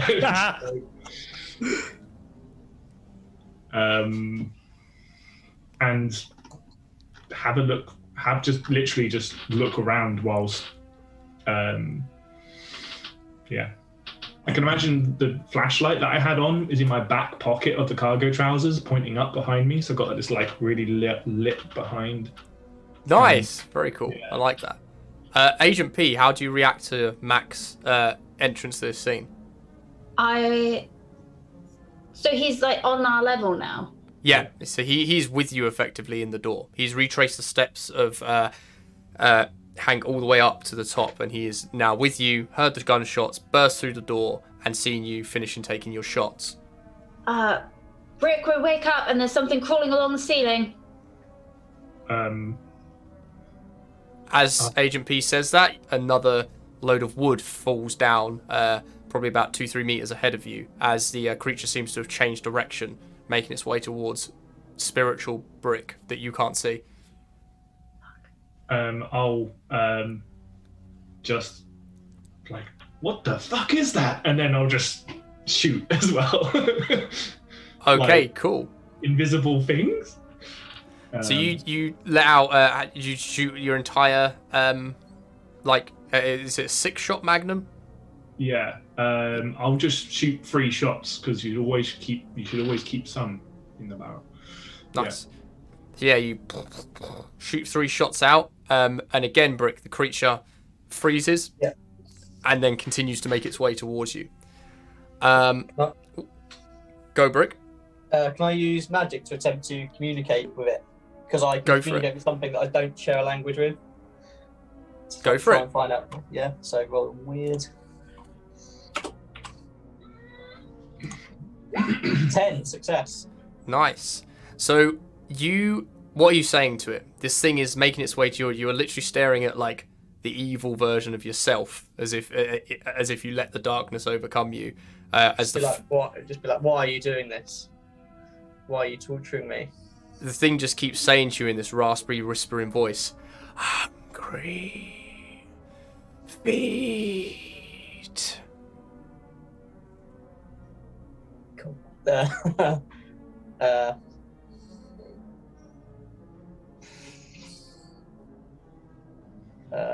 man, I don't know. I'll try and get back to my body now, I guess. But, I'd say on a 10, yeah. this thing says this to you again through this heart-opening mouth. Yeah. You feel yourself take control of your own body again, and the vision is gone. You don't. Okay. You are now back in the room with Mac and Agent P. However, that plaster and wood is still falling, and it looks like it's changed direction back to the doorway where all 3 of you are now stood. We will freeze you guys there and jump down to Scott. Scott, the noise from the basement, there was a large splintering of wood, and then nothing. Until you heard the smash of what sounded like a light bulb. And then the slow creaking of the wooden stairs to the basement. Now, you say you've shut the door to the kitchen, is that correct? I had it like I hadn't shut it, no, but In that case, will at that point. before you shut it, you can see that as that you can't see anything coming up the stairs apart from the footprints of this thing, and it seems to be 4 of them, which is making its way up the stairs to the point where when the 4th foot goes on it, it breaks the bottom wood of the bottom step, and this thing continues to make its way up very slowly towards you, as if it's stalking you, thinking that you can't see it. I am going to slam that door shut. Roll a act under pressure for me. Yes. Okay. Definitely feel the pressure.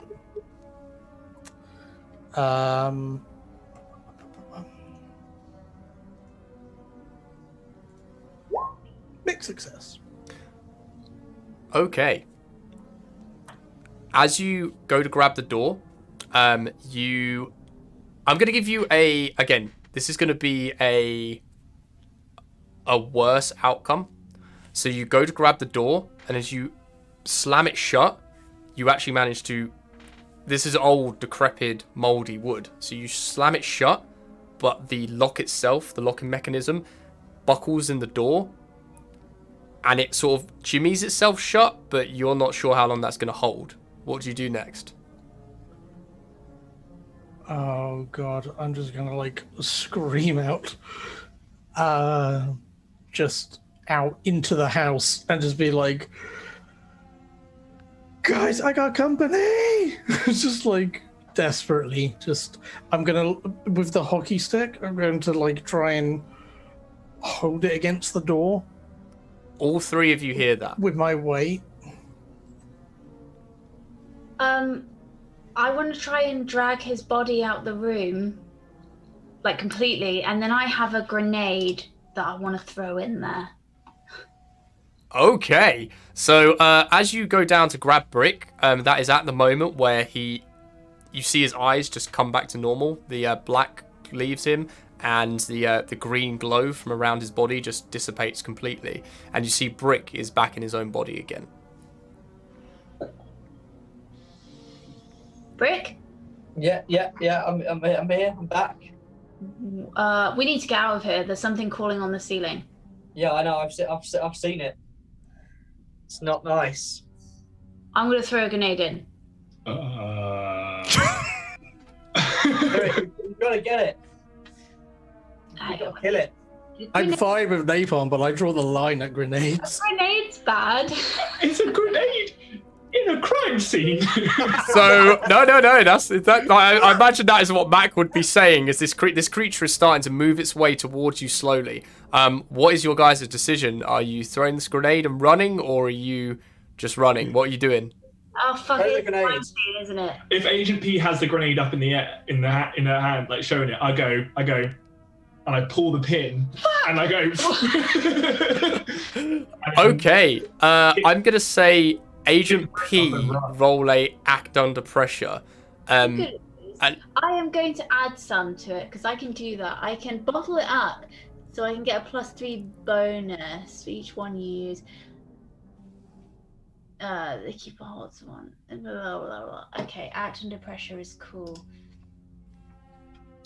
I'm gonna add 1 to this Okay. roll.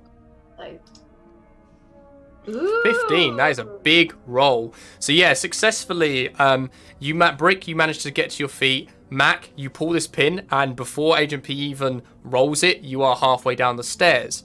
Agent P, you let Brick come to the side of you, and you take one last look into the room, and you can see that the doorway above you is slowly starting to. It's as if the creature is like gripping it. You see the wood splintering behind it. You throw this grenade in there and also begin to bolt out of the room and down the stairs. Scott, your mixed success. You were trying to bolster against this thing, and as you slammed this door shut and shouted out, you hear this creature starting to gather speed as it runs up the stairs and slams into the door, knocking you backwards, and the door smashes, just shatters completely. You don't take any harm, but you are knocked backwards into the middle of the kitchen and under the table. Okay. You cannot see anything. Can I look for like some kind of liquid, like milk, coffee mug, something that has liquid in it? Yeah, there is, I would say, a couple of, by the fridge, there are some old bottles of milk. This guy has been taking them in, some of them moldy, some of them like half used, but there's probably, I'd say 6 variable levels of milk bottles down there. I'm gonna like just scramble, grab one, and throw it at where I think this thing is. Cool. Roll a act under pressure for me. Cover it. Cover the. Oh shit! Oh no. It's a Oh, failure. that is a complete failure. So I'm going to say that you throw this, and as you do, it explodes on the top of the ceiling, and a couple of the drops and the drips do fall on what you think the outline of this creature is, but it's right above you, dude. Oh, okay. I've got my what was it? Got my pocket knife. Can I just like try and go for the space above me? with the blade? So apologies. So it's on the ceiling right above you. Oh, So it's yeah, on the ceiling. ceiling right above. Sorry, that's my bad. I didn't. My head canon. I didn't say ceiling. So no. That's Yeah. okay. I mean, that's kind of better, but also not. I thought it was like, alien straight up into my face, but no. Okay. Fuck. I'm gonna like just scramble and yell out, "Help!" and try and get to where the start of the stairs is. Yeah. That lead upstairs. Okay. So, because you rolled a 6, I'm going to say you do manage to stand up and you bolt for the stairs. But this creature, you can see the milk on it has just completely gone now, and you can see the same sort of effect where this wood and plaster is falling as it very quickly is now following you to the stairs. The rest of you guys, you meet at the bottom of the stairs. The grenade is yet to go off. It's probably got, we're going to say, a 5-second fuse on it. Agent P, you've counted 4 seconds. Okay. Run. I'll run down We have 5 seconds, don't we? and try and get everyone safe. So are you going for the front door? I would be running to where Scott is. So you managed to get to the bottom of the stairs, and I'd say actually you are running so fast, and so is Scott. You actually like kind of collide into each other at the bottom of the stairs.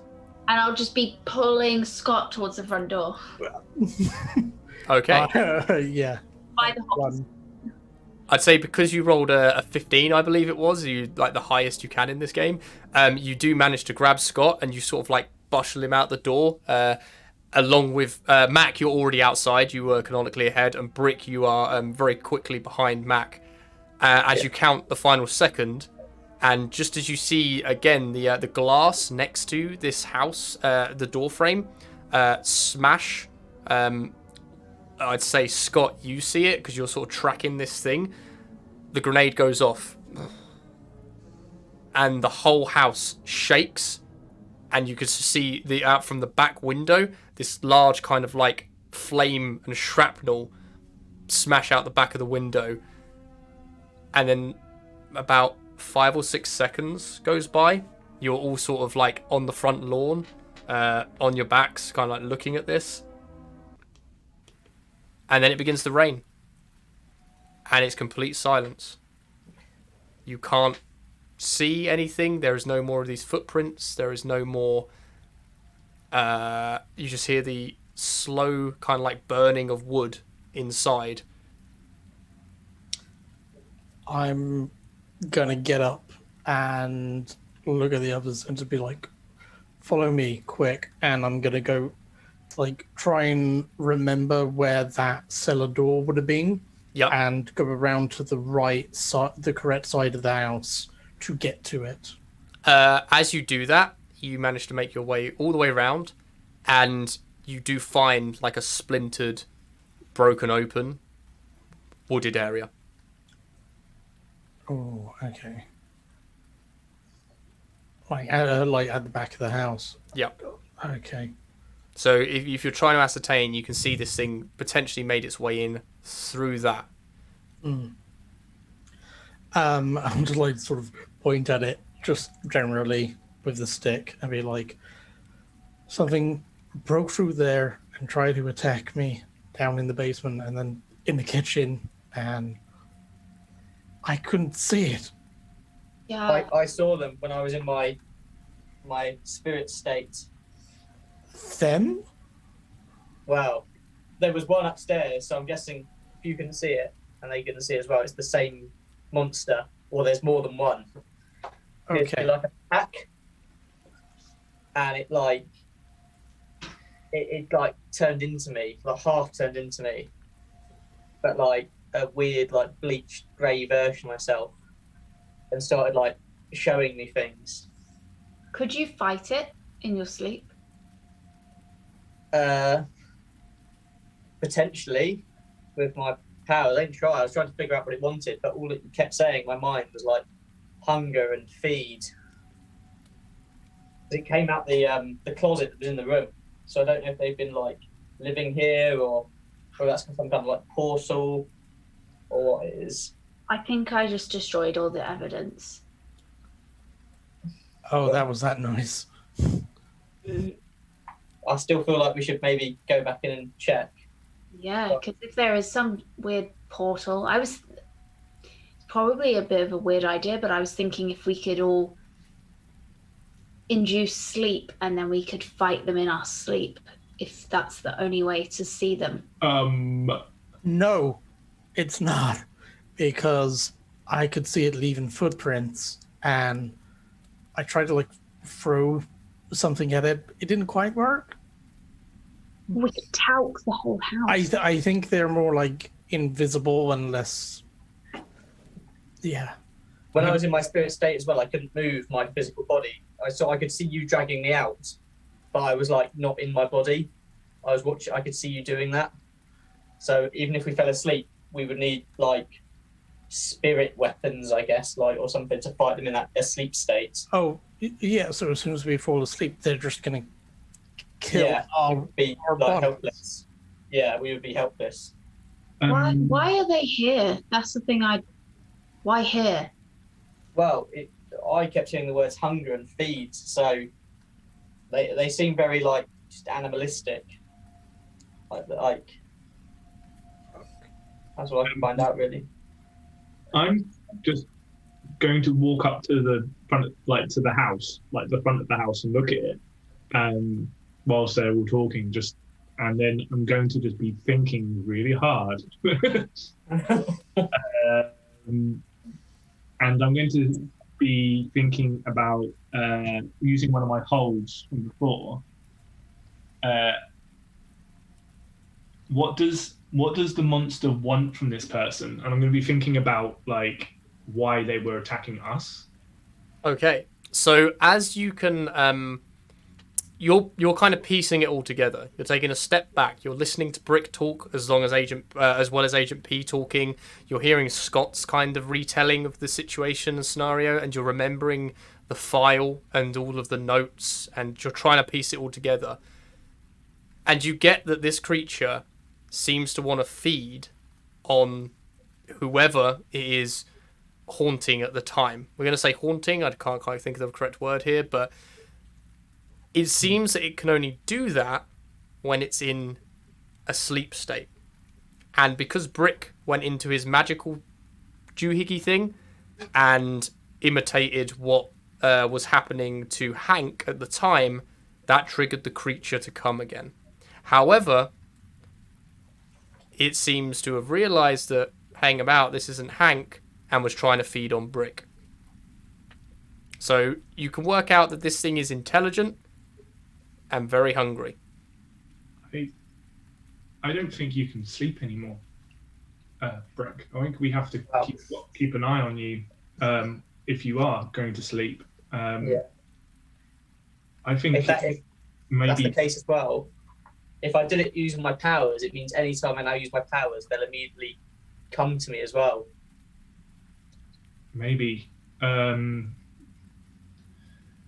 Also, You're going to be hunted. Also, that was a gas leak, right? Everyone, that was a gas leak. Yeah. Okay.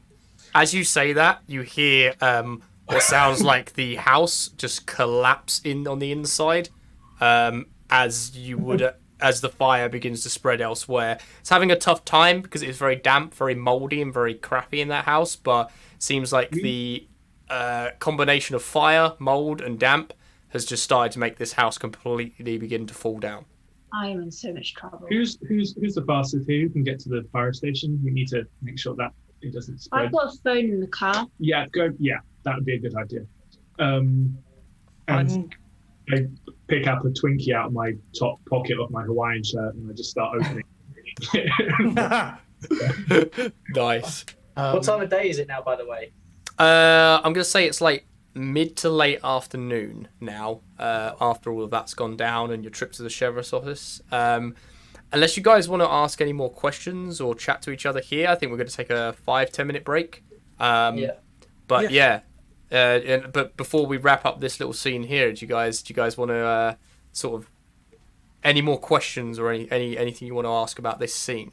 I really quickly wanted to see if there was a trail like of the. Now I know there was like a set of 4 footprints. I Yep. want to see if I can see that to and from the cellar hatch. Roll and investigate the mystery. Can I help? I don't have anything to help though, do I? I don't have any things. No, it's fine. Oh yeah, it's the flexible alternative, isn't it? Mm-hmm. So, in answer to your question, Mac, just while Scott rolls that, so he rolled a 7 there. If he'd have rolled maybe a 9 to bump it up to the next one, that would be when the help out would come into. So if he fails a roll or maybe doesn't do as good, that's where you can say, oh, well, I want my character to maybe come round as I'm eating my Twinkie and do this. Yeah, definitely. So on a 7 is a mixed success. It started to rain. So the majority of evidence has started to wash away as the mud kind of begins to pool in the back of the garden. You can't be certain, and again, it's a 50-50 chance because the evidence washed away, but it doesn't look like there's any tracks here at all. It looks like there's not even claw marks around the edge. It seems as though this thing has tried to tear into the basement from the center of the door outwards. Oh. Cool. Yes. All right. Cool. then. And we will take a 5-minute break there. We will be back, guys. Yeah. See you in 5.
think that works. Are we back?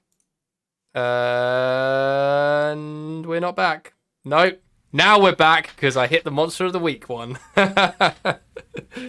There we go, baby. Yeah, sweet. So, cheers to anyone who's tuned in halfway through or is still with us. We've just had our break. So far, the hunters have investigated around Cooper Landing into a suspected suicide. However, everything was not as it seemed. They've been to the house, and I actually think, guys, that went pretty well. Like, I think it did. Like...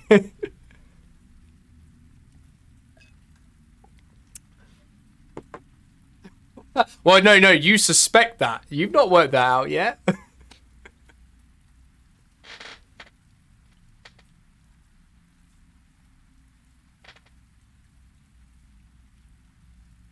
So, where are we jumping back into, guys? Like, how, like, we're at a part now where we can fast forward to a length of time that you guys want to. So, what would you... Okay.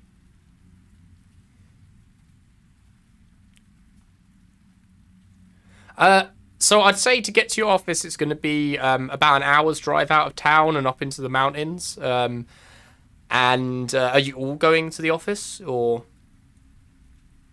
Mac, you seem buzzed for this. Why is Mac so excited?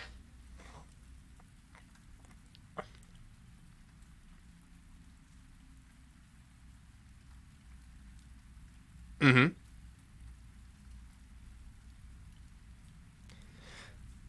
So...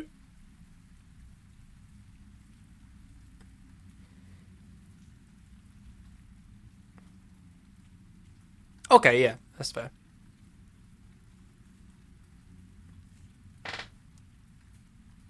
Then we'll go, because it's just because don't want to burn down other houses, because houses burn other houses down. Mm-hmm.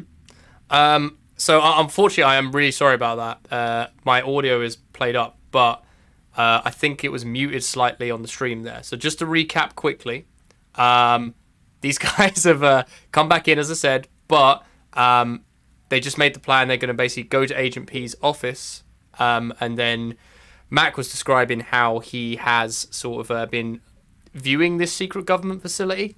And yeah, he's very, very keen to get there.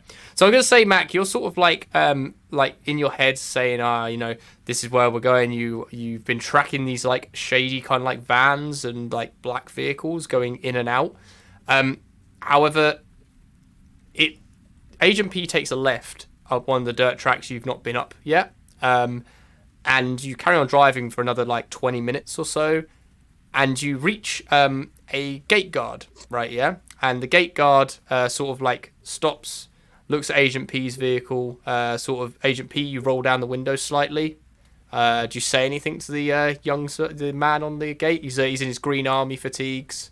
I'll just show my badge.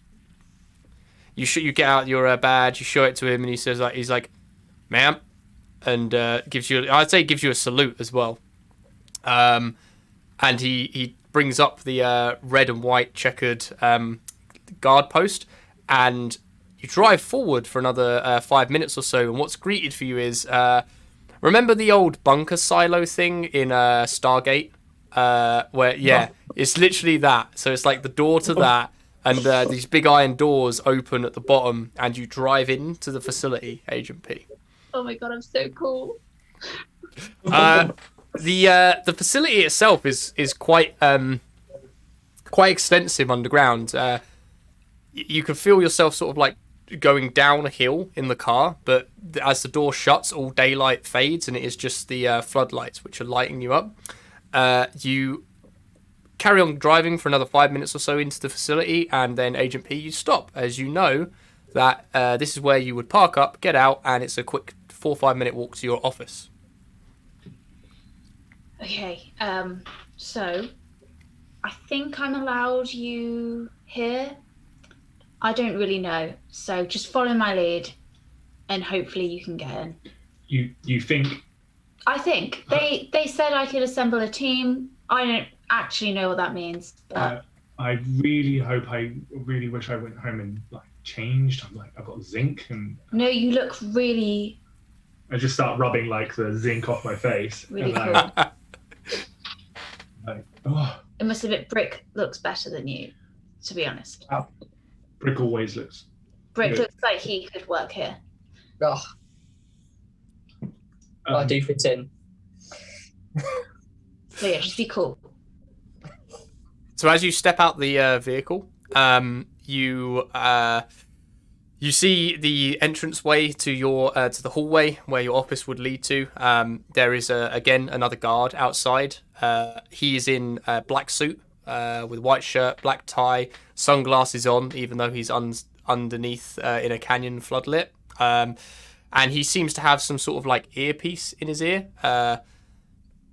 He's got a short, flat top haircut, black hair as well. And as you approach him, he doesn't like brace up to you, but there's like he definitely stiffens up slightly, as you know that this is just a normal agent.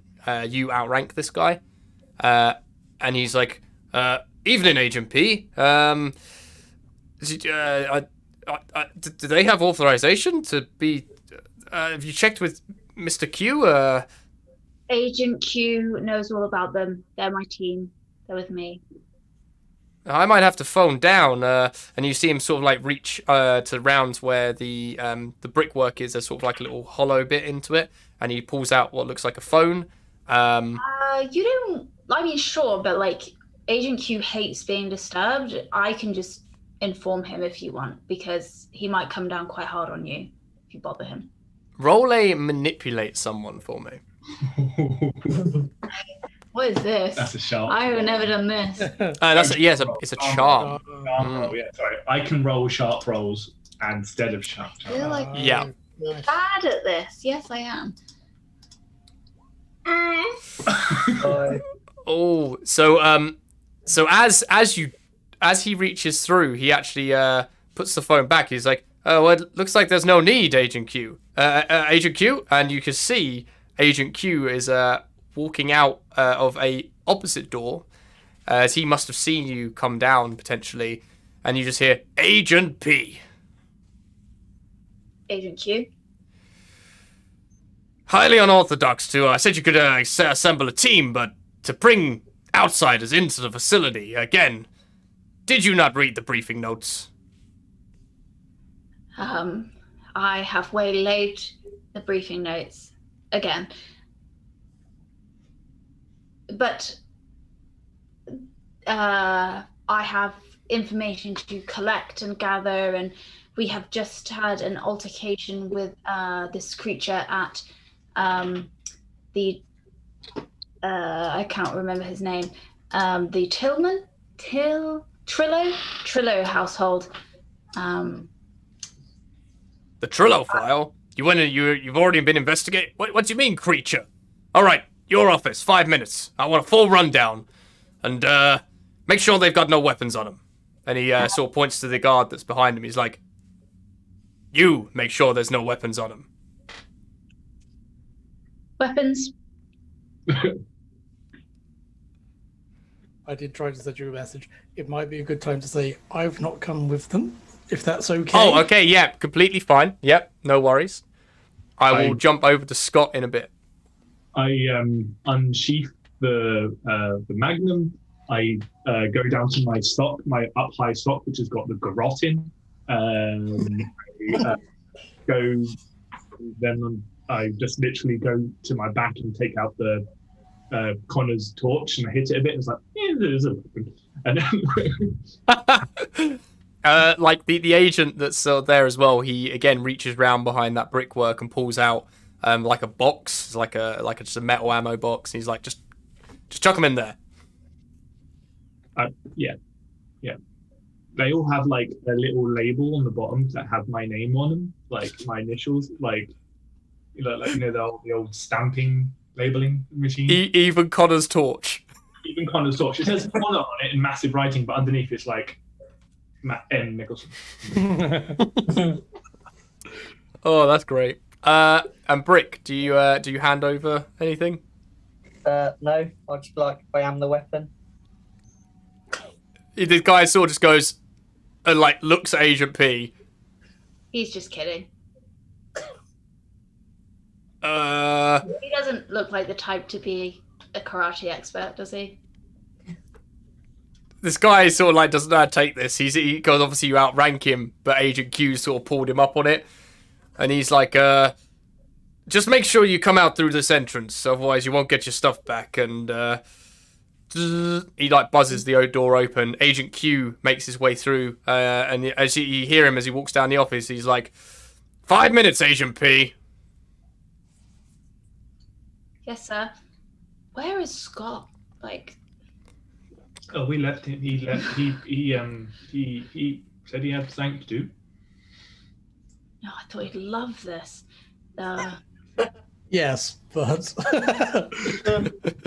The Force Ghost of Scott goes, yes, but... I'll head to my office.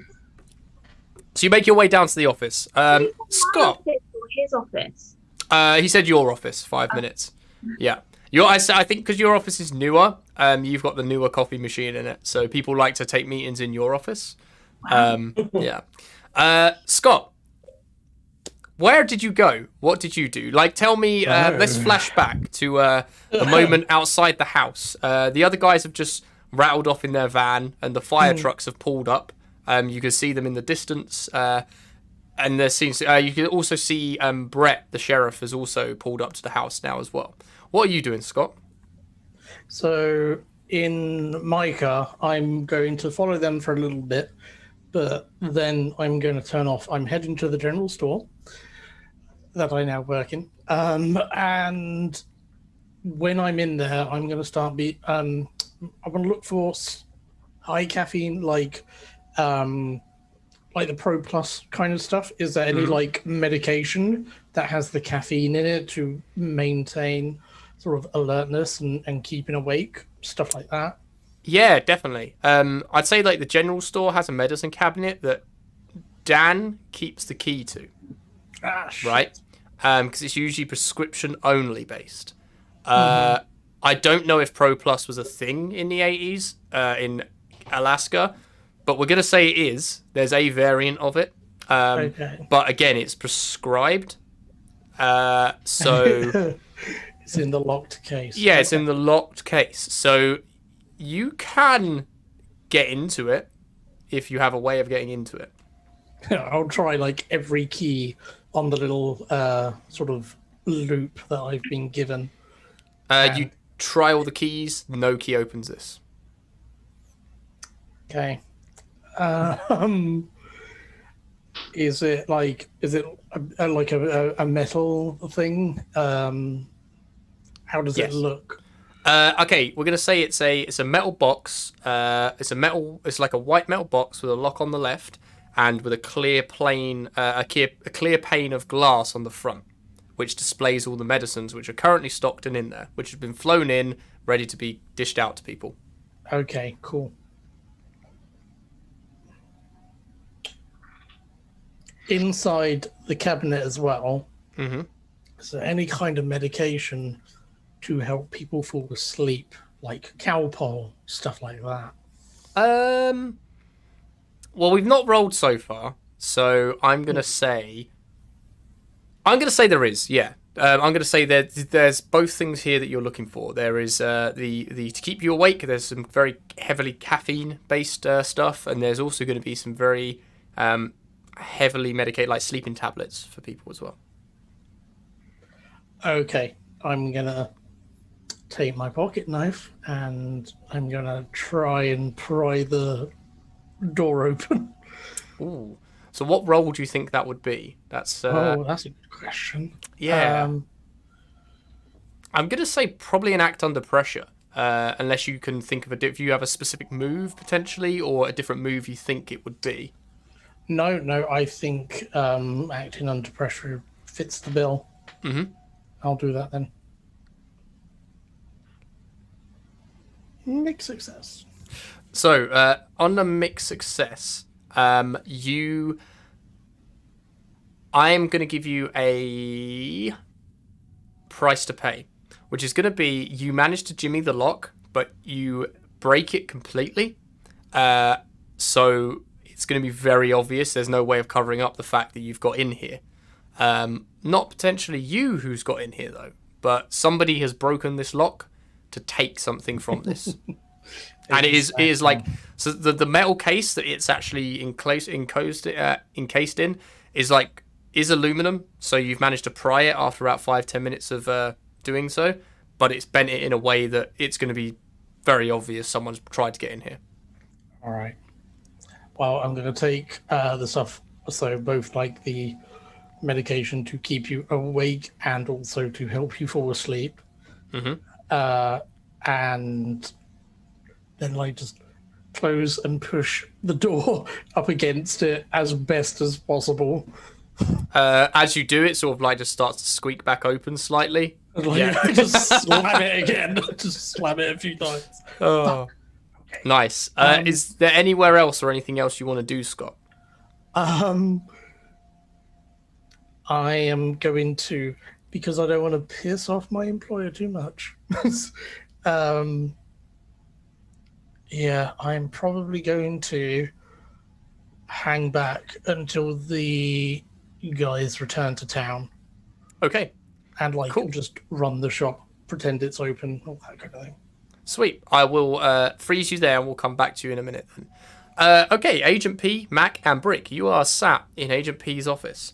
Agent P, sort of, we've discussed a little bit. We know you've got a coffee machine. We know you've got a big desk with a computer on it, but give us a bit more of the aesthetics of your office. Like, how does it look? Is it quite clean? Have you got books everywhere? Like, what are we looking at here? It's really like sparse and messy at the same time. Like, there's no pictures, there's no personalization, there's just stuff like files. And there's like lots of like kind of equipment and almost like lab type equipment, like a big bench, and it's just like a really messy, like empty, unpersonalized office space that just like anybody, it could be anybody's basically. Yeah, and like there's probably just some random like a shelf full of files and I don't know, maybe some equipment, but I don't know, like were printers a thing? Yeah, sure. You've got well, yeah, I'd say so. So you've got some. I tell you what, there is in there. There's a fax machine. I don't know if fax machines existed in the 80s, but there's a fax machine. And Mac, you've never seen this thing before. Well, I'm assuming you're Googling if a fax machine exists. There's like maybe like a map on the wall and some like you know, crime scene type stringy things like Max does, with some pictures, but yeah. I'll help, and I'll be looking at this machine and be like, "Is that a fax? Have you got a new? They're new. Like, they're really hard to get hold of." Yeah, I'm really like getting quite important here. So. And you have a coffee machine. Yeah, it's the best one actually. It's the best coffee machine. Yeah, it's the one. The one. Is it DeLonghi? Breville. And I'll help put up pictures and stuff like that, and be like, "Can't believe you're getting into my mindset." It's just like we're like linking, and then he's like his half-eaten Twinkies, like shoving that in his mouth whilst.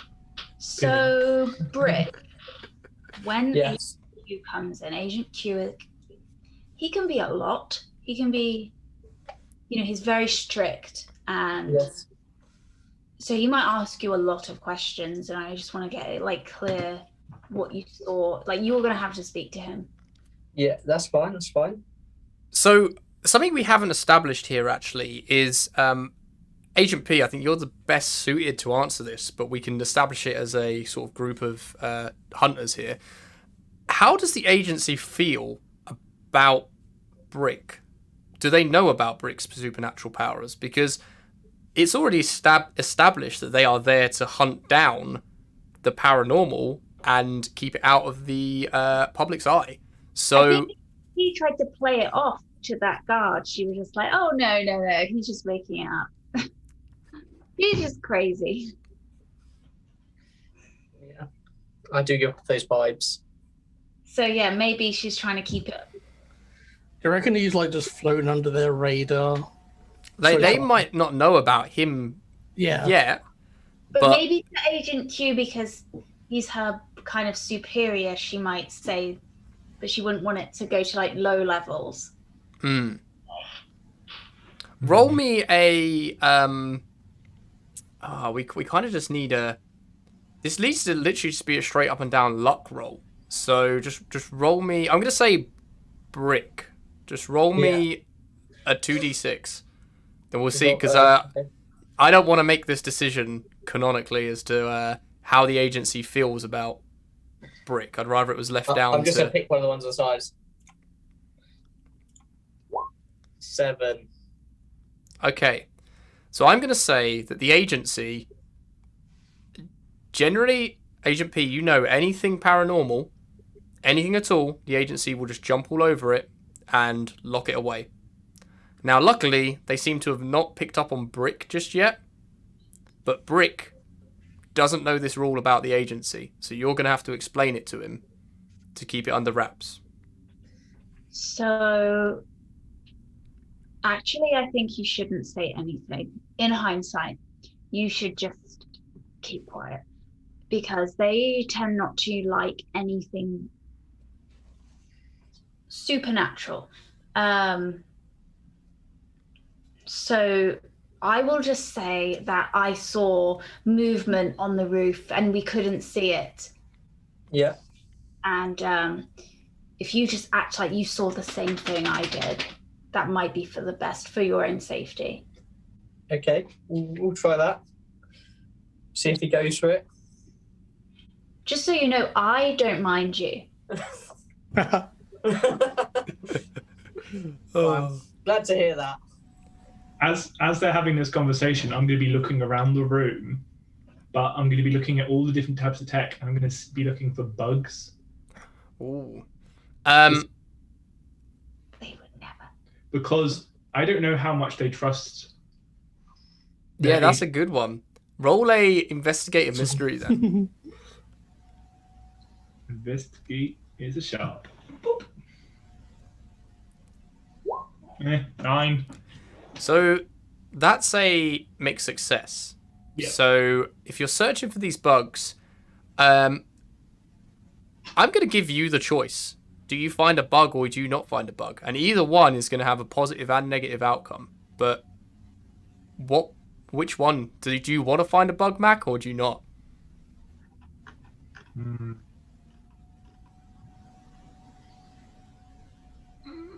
I kind of want to find a bug. Because I think it would be interesting.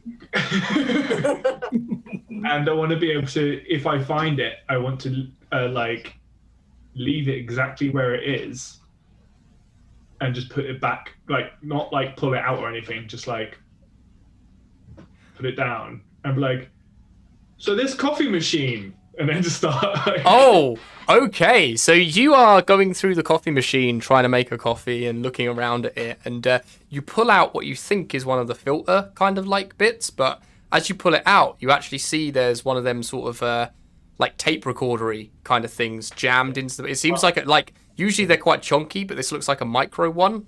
You've never seen that before. And I'm gonna say, the negative thing there is that you just put it back. However,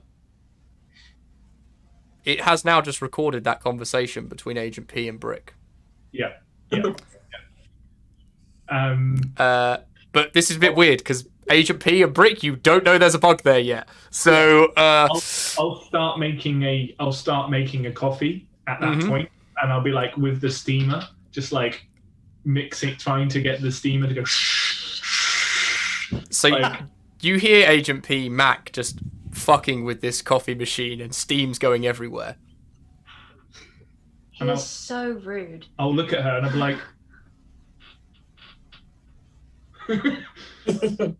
As you say that, your steam's going everywhere in the office. On the coffee side of it, Agent P's like, and Brick, you're sort of just like, as Agent Q just bursts through the door. He's like, Agent P, I need to know all this information.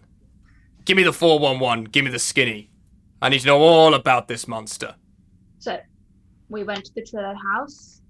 We went inside. Me and Brick Oblong explored upstairs in the crime scene. And as we entered the room, a creature that we could not see started crawling along the roof, and we could see wood falling down and the roof crumbling in, and it was coming for us. So I shot at it, but I believe I missed. And then from below, I could hear Scott, my companion with the nice hair, crying out for help, crying.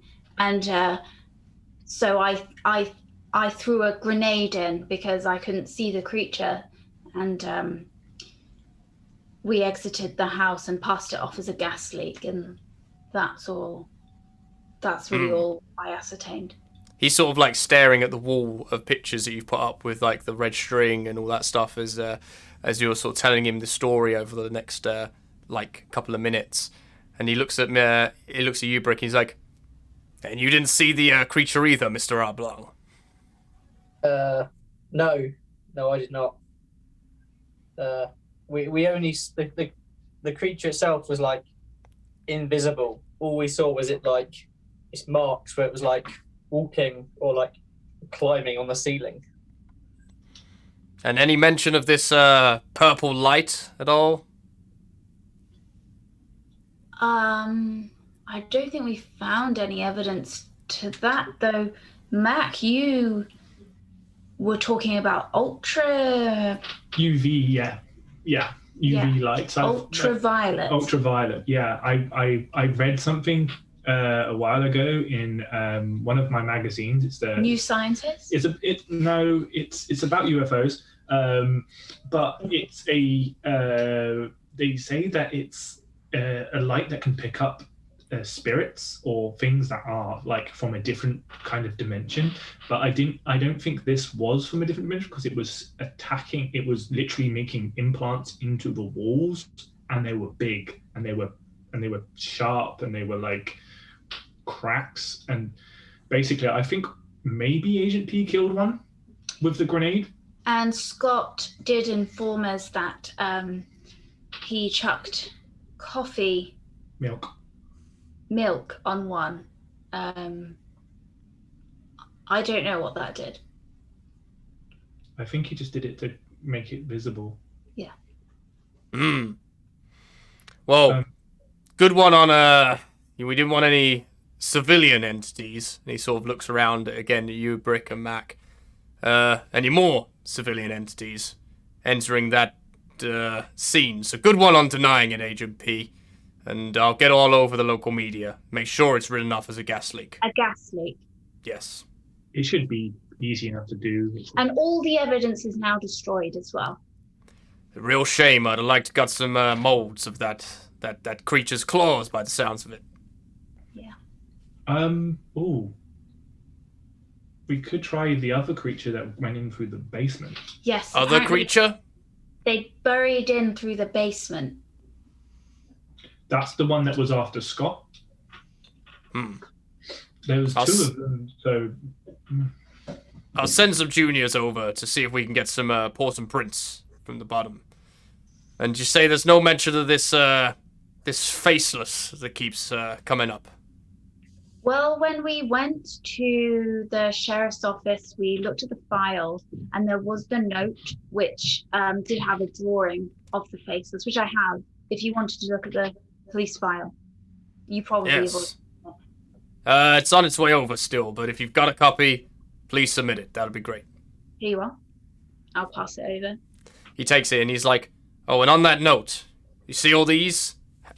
Hand them off to other agents. And he sort of looks at your other files that you've been working on, which have stacked up quite a bit. There's a few different cases from all around the country. He's like, pass them off. I need you on this, Agent P, 24/7. I think I'll have to be. Do you have any like scientists or sleep people who might be sleep scientists? Well, again, you can talk to the boys down in R&D, Agent P. They're R&D, probably oh. the best to do. I know you haven't found your way down there yet, but they're probably the best people to talk to. Sleep, not so much, but again, you need any specialists, we can get them flown out here. This takes top priority, Agent P. Right. R&D. Sorry, Agent Q. That's correct, Mr. Mickelson. Yeah. Do you have an Agent M? Sorry. No. Wait. Just R&D. Do they? Can they do like? Do they have like access to night vision goggles? Maybe like something you can use in the night, like heat vision, maybe, or even like like something that you could feel the heat. Or there's this thing that's going around the country. I've heard about in like one of these other magazines that I read, which is trying to make me look cooler. It's called paintball. Roll a manipulate someone here. Cool. I can use my sharp to manipulate someone. That's one of my features. Yeah. And it's a 9.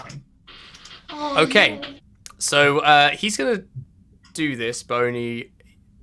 It's a mixed success, basically. So on that note, he's going to sort of say, well, again, Mr. Mickelson, I can never confirm nor deny the existence of that technology, but I'm sure if Agent P was to try and requisite something like that, the boys in R&D might be able to help out. And I can't confirm nor deny this magazine you refer to having that technology, but I can assure you, Mr. Mickelson, we're the ones who published that. So, don't believe everything you read. Okay. But paintball's a real thing, right? Because that'd be amazing. If that comes to this town, I'm going to be there all the time. He sort of goes over to the coffee machine, takes a large cup of coffee and says, well, Mr. Mickelson, if you want to open that business, maybe you'd be better doing that than this hunting. It's a tricky business, Agent P will tell you. Agent P, keep me updated. And he walks out the office. That was Agent Q. We're like best friends. I go over to the coffee machine and I just see if he took anything with him when he left. The rear compartment is open. I'll turn around and be like,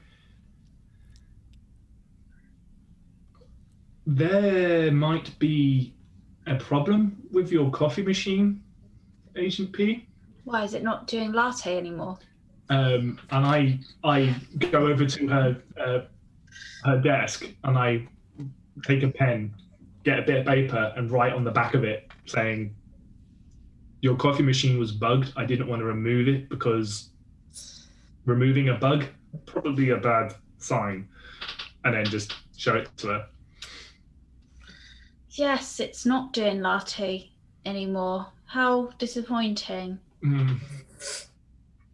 And I'll slide it in front of Brick. I'll just look at it and nod. And I'll write again on it and be like, it's Agent Q took the bug. Yeah. And I'll be like, yeah, I really like lattes. Should we go to R&D? Yeah, let's go to R&D. Yeah. Okay, cool. We will freeze you guys there as you make your way down to R&D. Scott, my friend. I'm so sorry. I've got the printer going on in the background, so this is. Hey, man, apologies if there's any background noise. It's not a problem at all. So if the background noise gets too much, we'll jump over, but I can't hear it at the moment, so I'm sure it'll be fine. So you are working away, and you are in the you're in the shop. The rain is getting heavier and heavier outside. It's drawing into late evening now. So you said you worked 12-hour shifts, and you opened at 9. So we're going to say the shop closes at 9. It is 8:30. Across the street from you, there is a we're going to call it a donut shop. It's like a donut coffee shop, right? How's the shop been for the general store today? Has it been busy, or what's been going on? It picked up after like the 5 o'clock mark, I would say. People just popping in for random bits for their dinner and stuff. But other than that, yeah, pretty good. I'm probably looking to close down a little bit early because it's been like dead for the last half hour.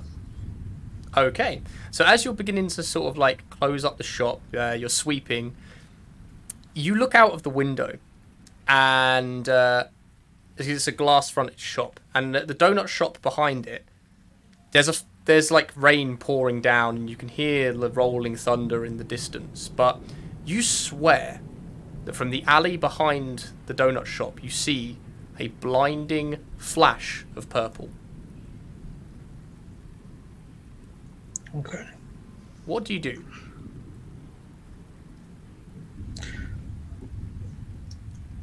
Give a heavy sigh. I take some milk from the refrigerator.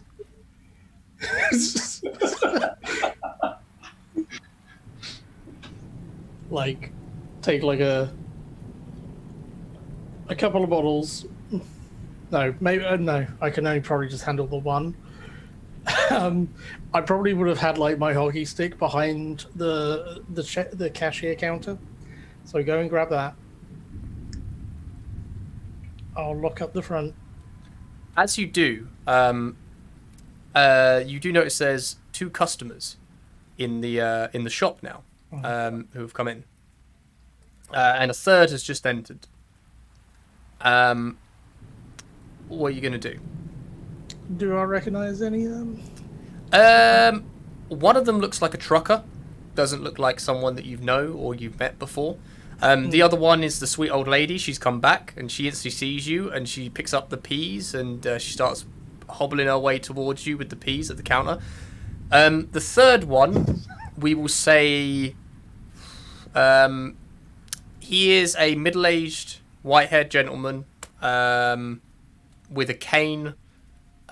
He's dressed in quite old-timey looking clothes, but that's not too untoward. There was a big famous battle that happened in Cooper around about the Civil War time, and there's a big reenactment coming up. So he's dressed in this kind of like reenactment-y looking clothes, but nothing too not out of the ordinary at this moment. Okay. Shit. Okay. So first off, I'd be like, "Oh, sorry. Okay, maybe we did have peas. I'm sorry. I'm sorry, Mrs. Wilkins. You got my favorite ones in. I love these peas. I mush them up and my cats eat them. They loved them, and then I eat some of them as well. And they keep you regular, dearie. You need to, you gotta get your fiber in." And she puts down the thing. She's like, "Just give me a second." And starts bringing out her pennies, and she's putting these like quarters shoot down. a look over to that alleyway while she's counting out her coins. Roll a. I'm gonna say just an investigator mystery if you're trying to get on this eyes on it. Cool. 11. On an 11, I'm gonna say that there you don't see any more flashing lights. You don't see anything happening. The rain is getting heavier and heavier outside, but you don't. And the thunder is getting slowly closer. And looks quite busy, but people are just like running along with like newspapers above their heads, or some of them have got umbrellas and they're darting into shops. And 4 or 5 people have, over the time this lady's been trying to count out the pennies, gone into this donut shop. Is there a residence above the donut shop, or like either side of it? Yes, there is a residence above the donut shop. Okay. And next to the donut shop, to the left of it, we're going to say is a hardware store. That's where. I forget the name of the hardware guy. Oh, that's where we picked up the stuff. Yeah, so we're going to say that's where that is. And to the right of it, there is the alleyway that leads down to the back. And then next to that, we'll say there's a sort of like a tenement house of flats. Yeah. Okay. But yeah, and this trucker is there, and he's like, he stood behind the old lady. He's got like a pack of shotgun shells that he's looking like he wanted to buy. And the gentleman behind him is sort of like over at the refrigerator looking through for some stuff. Okay. I was just like, I'm gonna try a trust me move, which is when I tell a normal person the truth in order to protect them from danger. Okay. I can like just, do the roll and stuff like that. I'm just gonna be like, hey, Ollie, I think you need to head home pretty quick. I mean, it's getting a bit dangerous out there. And don't worry. Just forget about it. Like, if you got like, I'm looking at what you guys have got. It's fine. It's fine. But I really got to close down now because. You're saying I could just take these? And he rattles the shotgun shell pack. It sounds like there's one or two missing already out of that shotgun shell pack. And you know they were full because you have to you have to do the inventory on these shotgun shells all the time. I mean, like, tonight only and only tonight. Well, what a win! And he just walks out the door. The gentleman at the back is like, "Excuse me, good sir. I thought you had some. I thought I saw some ice cream back here. I've been searching all over town. You don't seem to have it. I'm in town for the big the big reenactment. The donut shop didn't have any ice cream. I recently had me some, and I do love it." I'm sorry, Mrs. Mickelson bought all the ice cream recently. So 2 quarters? I was just like place my hands on top of the coins, and I'll be like, "It's fine, it's fine. Get home and have a lovely evening with your cat." Oh, you're a good boy. And she just, yeah. She walks out, and this gentleman comes over to you, and he says, "Well, do you have any other nice treats around these parts? I've had me some donuts. I don't fancy much somehow." I just like reach under the counter and like put like 4 Twinkies in front of him. Be like, "This is the food of the gods." His eyes go bright, like massive, and he's like, "A Twinkie, you say? I've never had me a Twinkie. What is this foiled lead delight in front of me? What does it taste like? Paint me a word picture, my friend." 4 free samples. That is the word description I'm going to give you, sir, if you would so kindly get on home. He sort of takes one, he puts it in his top pocket and goes, "I'm not one to take too much for free, so I'll just take this, and I'll be back tomorrow to pay you your way. All right. Thank you. Where's a good place to stay in Cooper, young sir? I'll be out your hair. I can tell you're trying to get home early, but where's a good place to stay?" I'm pushed for time. Bread and breakfast, best place. Well, mighty fine. I shall. They got some great breakfast food. I'm still like starting to get my stuff together. As you say that, you I'm notice serious. another flash of purple light come from behind that the donut shop. Okay. He's like, "Why, thank you. I shall be seeing you there, hopefully." And he turns and he makes his way out of the shop. Okay. Cool. So what do you do next, Scott? Oh, we're gonna lock it up, and then step out into the rain. I've got a opened bottle of milk in one hand, Okay. and I've got my hockey stick in the other, and pocket knife, in my jean pocket, and I'm heading for that alleyway. You cross the road.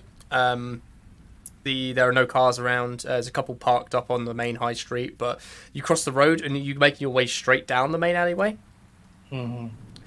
I want to take a look down before I step down. Okay, roll me a read a bad situation in that case then. Oh, okay. Well, we're here now. 11 success. So you get to hold 3. So you can ask 3 of those questions that are on there. Yep.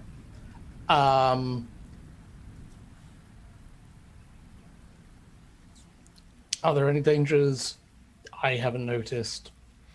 There are no dangers that you haven't noticed. Are there dangers I have noticed? No, there's no dangers you have or have Okay. not noticed. And I suppose kind of like, what is the best way out? Is it the exit to the alleyway that I'm standing in, or does it keep on going? Yeah, so looking down the alleyway, you can see that it goes down and then takes a shot to the left, and that left is presumably the back of the alleyway to the donut shop, the back entrance where the flashing light keeps coming from. The way out that you know so far, it would be just the way you would go in. So the quickest way out would be the quickest way in. Fair enough. I'm gonna take a slow walk down, and when I get to that corner where you would go like to the left to the back of the donut shop, I'll just peek ahead around, see what I can see. Okay, so before you get there, you hear two people speaking at the back of the shop, it sounds like. Do you still continue to move down, or...? I'll pause and just try and tune into their conversation. So you're probably about 2-3 meters away from the corner, and you hear the gentleman that you were just speaking to, and he says, "Now they didn't have any of this ice cream, but they said we could go to this bread and breakfast where they have some yummy treats on display for breakfast." And you hear another voice there going, "Well, we could go there. It's yeah, how far a walk is it?" "Well, he said it was over the other side of town, so I don't much fancy walking in this rain." "No, me neither." And you see a flash of purple light from behind the entranceway. What do you do next? I'm gonna just swing around that corner with the wielding the stick. You swing around the corner, just to see the back door to the donut shop shut, and the purple light shrink back inside of that door. I'm gonna run to the door and try and open it. You run to the door, you open it, and you are greeted by the kitchen to the donut shop, and a chick called Darla is in there, because it's called Darla's Donuts, and she is like, "Ah, Scott, what you doing? Get out of my kitchen! I'm I'm sorry, giving you I'm no free sorry." samples." Okay. I'll like take a few steps back and I'll just, oh shit, okay.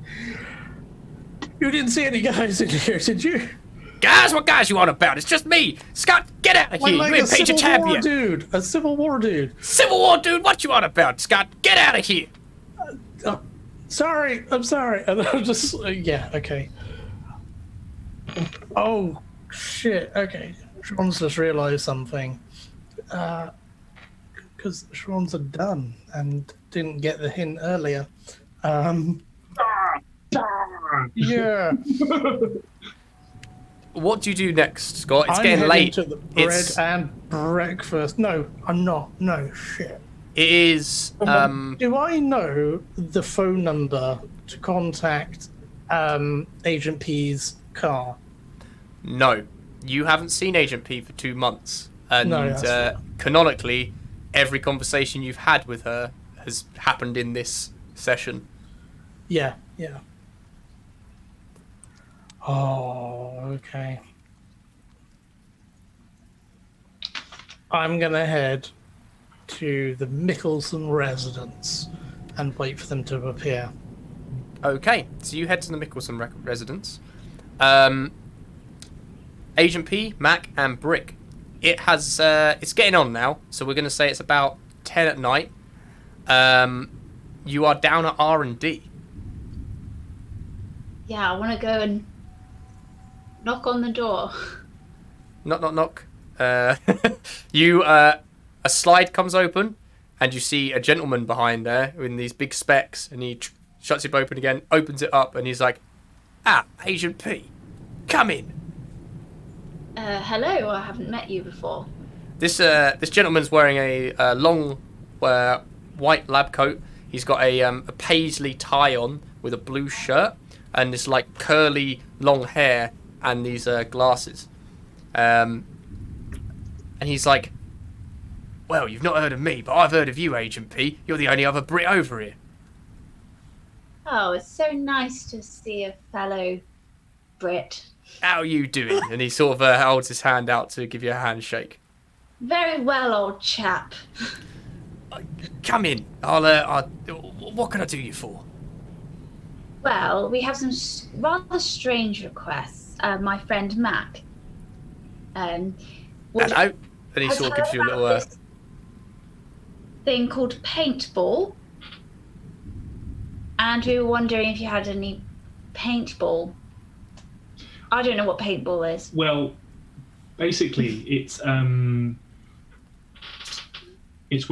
it's a gun that you can shoot paint at each other. It's kind of like a fun way of doing warfare, but they're like little pellets that blow up when they hit the person.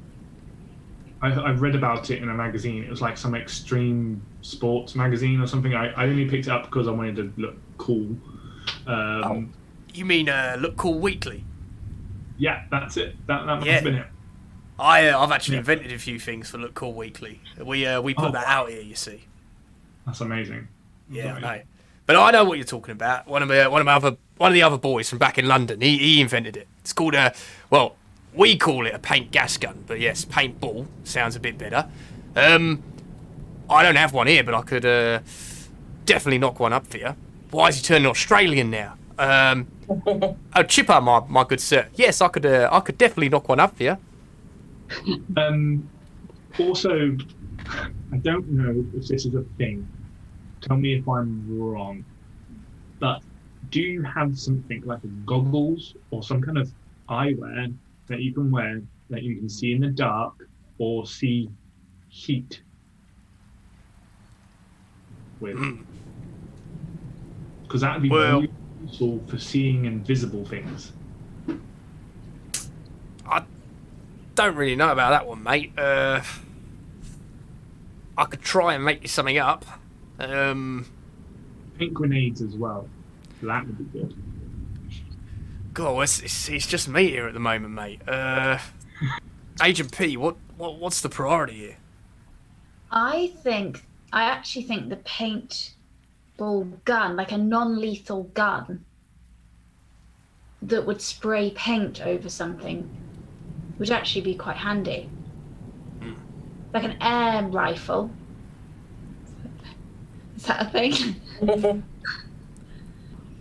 I'll tell you what. I got this pellet gun. I'll try and turn that into one. And also, if you could, it would be so great. I would love you forever. I really need a cage put in my van at some point. Not necessarily today, but some point in the future, because they keep telling me to bring things back alive. And you know how, those higher up are, they don't really think about the practical elements of doing that. He sort of just starts nodding at you, and he's like, well, these are a lot of requests. I'll tell you what, I'll try your air rifle, and if I can't make one of them, I'll work on this grenade you're saying about. Failing that, night vision. If I get around to it, I'll work through the night. All right, Agent P? Would you like a Twinkie? All right. I don't go much for these American treats. I'll just pull one out my, blazer top pocket. Oh. We are so alike now. Looks like you've gone native. And he sort of opens this up, goes, yeah. And so he's going to work on something through the night for you. And I'm going to say that Agent P, you're going to be the one who's going to get to decide what he's going to work on and see how successful that is. So he's going to either do the rifle, he's going to do the night vision, or the grenade. and you can kind of like. I want paintball. Okay, cool. So he will work on that through the night, but it's going to take a while. So he sort of says, "All right, I'll call you back, love," and then that's it. Do you know my extension number? 2217. It's in the directory. 2217. All right, and he just sort of he makes a note 2217. Thank you. Cool. So he's going to work on that for you. Failing that, though, there isn't much else to do at the agency. Where do you guys make your way to next, Agent P? Where do you go next? Well, Scott went missing earlier, so I would quite like to find out where he went. I would imagine he went back to the store. It's quite late. Would he either go to? He knows not to go to sleep. Yeah. So would he go back to mine, or would he go back to? He wouldn't go back to his. Would he go back to? Do you have a house? He doesn't know where I live. Not that close. So I guess mine. Then. Yeah, we Makes could. sense. Yeah. Okay. So we will fast forward to you are driving through town. It has been another hour, so we're going to say it's about 11 at night now. Scott, you've been sat in your car outside the house, and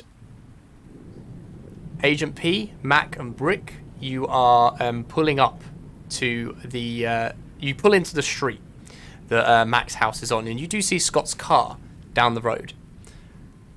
Scott, you've been watching the house, and all the lights went out in the house probably an hour or so ago. You know that Brett is in the house along with Bradley, I believe his name is, Bradley McAllister, which is the son of Brett, along with Mac's mum. However, as she stepped out the car, she had a big grocery bag over her face, so you've still not seen it. As you go into the house, you've seen them go into the house, they had dinner, and now they've just seemed to have gone to sleep. You notice a very subtle, but definitely there, flash of purple come from one of the upstairs bedrooms. Mac and Brick and Agent P, you pull up just opposite the opposite Scott's car. What do you do next, Scott? I'm jumping straight out. I'm gonna call over to Mac and be like, "Purple light in your house." What room? I'll point at the window that I kind of saw the strongest bit of glow from. As you do that, Mac, you've seen Scott jump out and he seems to be shouting something at you. The sound of rain and thunder is getting louder and louder, so it's quite hard to hear him from inside the car. What do you do? I'll jump out and start walk like what? Kind of shouting back and not really caring about the time of day. It'd be like, "Purple light!" You definitely hear that. Agent P, your phone goes off in your car. I'll pick up the phone. Okay. Brick, what are you doing? I'll go try and find out the purple light, see what's going on. So you've also stepped out of Yeah. the car. Yes. Okay. Mac, Scott, and Brick, upon learning about this purple light, what do you do? Do you move towards the house? Do you go back for Agent P? What are you doing here? I instantly run to my door, unlock it, leave it open, and then just run up to the room, basically. That where the light is. Okay, Scott and Brick, do you follow? Yes. I'm gonna run to the window, seeing that Agent P hasn't initially gotten out, and just slam my hands. It open the door really quickly and to be like, "P, we gotta go, emergency." Just one sec. I'm just on the phone. Emergency! Okay, and Brick, Just yell at where's that. your movement been? I've sprinted after Mac. Mac. Okay, cool. So you guys, Agent P, we'll take your phone call now then. It's ring. Answer. Scott runs over, but just as the operator says, Agent P, I've got a woman on the phone. Nikki. She didn't say. I've tried your extension, not able to get through. Am I okay to put her through? Is this an okay time? I know personal calls and such, but she seemed really distraught. Yeah. Put her through. Okay, so Scott says emergency, just as Nikki comes on the phone, and instantly you can tell that she is hysterical. She's like, "Is that you?" Yeah, I'm so sorry. Things have just got really hectic at the office. I completely forgot. I've just been swamped with paperwork today. She's what was her nickname for you again? Pammy? She doesn't use your nickname. She says Call me Pamela? she's she's like, Pamela, I've been trying to get hold of you for hours. Something's in the house. It's been following me round and I can't. You've got to get back here. I think it's at the door. Nikki, listen to me. Whatever you do not go to sleep. Pamela, just get back in now. And you hear the line go dead. I'll just turn to Scott. We need to go to my house. We need to go to your house. Okay. I jump into the van. Okay, cool.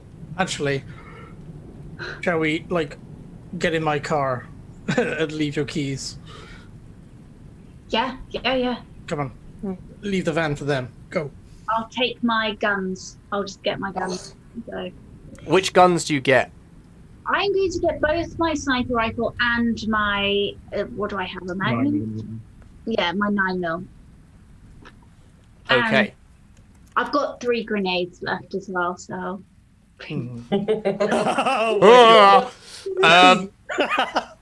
Okay, cool. So you guys speed off into the distance towards Agent P's house. Brick and Mac, you hear the screeching of rubber over thunder outside as Agent P and Scott take off. Don't know where you live. You've just unlocked your door, Mac, and you are at the bottom of your stairs. It is deadly silent in the house. What do you do? I know there is a bottle of talcum powder in the upstairs bathroom in the drawer by the bath and shower, because I know that basically we've always had talcum powder since I used to have rashes when I was a child. So I am going to run straight up to that, grab that out of the bathroom, and I'll be like, and then I'm going to ask Brick I'm going to hand my gun to Brick, my Magnum to Brick, and I'm going to say, if you see anything appear that looks anything like what you saw, shoot it. And then I'm going to run to the door and just kick the door open that had the light. Okay, so my question to you is, which room is that? There is your mum's room, which, goes without saying. Brett's going to be staying in as well. Or there is your room, which, on nights where Brett stays over, Bradley also stays in there, which is Brett's son, to recap from previous session, because I know he was in our first session, not our last. So, which room do you run to? Which room did this flashing light come from? Thinking about it being, if it's the front of the house, at the front, that's probably going to be the mum's room, because it's kind of like that's normally where the master bedroom is. Okay. So I'm going to literally straight to that door, kick it in, and the moment I kick it in, I'm just going to empty the talcum powder over the room. Okay, so you run forward. Roll me an act under pressure. That's a cool, isn't it? Let me double check. I'll double check. Do-do-do-do-do-do. I don't really have to do them very much. That's all. Yeah, it's it is.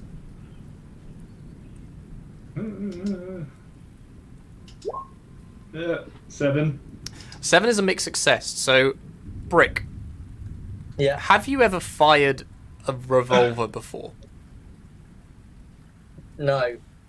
So you've just been handed a loaded Magnum and have no idea how to operate it. Do guns intimidate you? No, because I've been living out on the streets a lot, so you've seen guns around. Have you ever fired one though? Do you know? Have you ever used one? I've not fired one, Okay. but I've seen them around. Okay. So, Mac, you burst in. You instantly unload this talcum powder all over the room. And Brett sits up and he's like, "What in tarnation, Mac?" As you see next to him, now, Brett is obscuring the view of your mother, right? But you can see she is, like, you can just see her lower body. And over her, Mac is, so Brett is looking at you. But as the dust of the talcum powder settles, it settles on the outlined form of that creature. And you can see above it, there have been the claw marks in the ceiling, and it seems to have dropped down onto the bed. And your mother, her body just seems to be shaking and sort of like spasming unnaturally. But Brett has not noticed it yet. He's just staring at you, and he is reaching to his, like automatically as a police officer would, reach into the side drawer, and he is also drawing a Magnum on you. Yeah, I will literally like grab a. I didn't say I got them. I didn't bring them out. I will move out the way and I'll shout at Brett and be like, "Look!" and point at the creature, the outline of the creature, and I'll just, if he doesn't do anything, I'm going to run up to it and try to tackle it. So your intention here, just so I'm correct, is to get Brett to notice the creature? Yeah, and I'm moving out the way of the doors because I know Brick's behind me. There's too many bees in this game. Yeah. Okay, Yeah, so Brick's all I want behind you me. to do here, Yeah. there's 2 roles that you could do here. Yeah. I think the first one is going to be a manipulate someone if your intention is to get Brett to look at this thing. Yep. Okay? Okay. Manipulate someone with sharp. Yep. Come on. 11. Nice. Okay, so on an 11, he's going to do it for you for the reason he gave it, but if you ask too much, he's going to tell you the minimum it's going to take. And he currently has his gun trained on the doorway, of which did you say you stepped out the way of to try and point out this monster? Yeah, So I you step to the side and I basically bring his eyes towards that side of the bed. You know what I mean? So As in I'm going around to that side of the bed. So you've stepped around the bed Yeah. to try and get him to look at your mother. He is currently in between you. So setup is doorway, Yep. you, Yeah. Brett, mother. Yeah? Oh, So- okay. So Yeah. you have sort of stepped to the side to kind of try to bring his eyes round, and as you do, he sees Brick Oblong, the strange bloke who lives in the garden, stood with a revolver out at the door. And he ain't taking his eyes off him, okay? Until he says, "Put down the gun, son!" What do you do, Brick? I'll drop it. I'm not very You good at also guns. see the outline of this thing. I'll drop the gun, and then can I do a jinx? Oh no. So you could drop the gun, but I'm going to take that hard move from earlier. And the gun goes off. Oh, Firing down the hallway into the opposite room of Bradley McAllister as you drop it.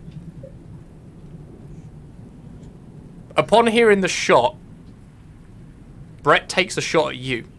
Roll me an act Yeah. under pressure. oh, is that cool? Is it? It is a call. Yeah. Oh, it's -1. I'm gonna get shot.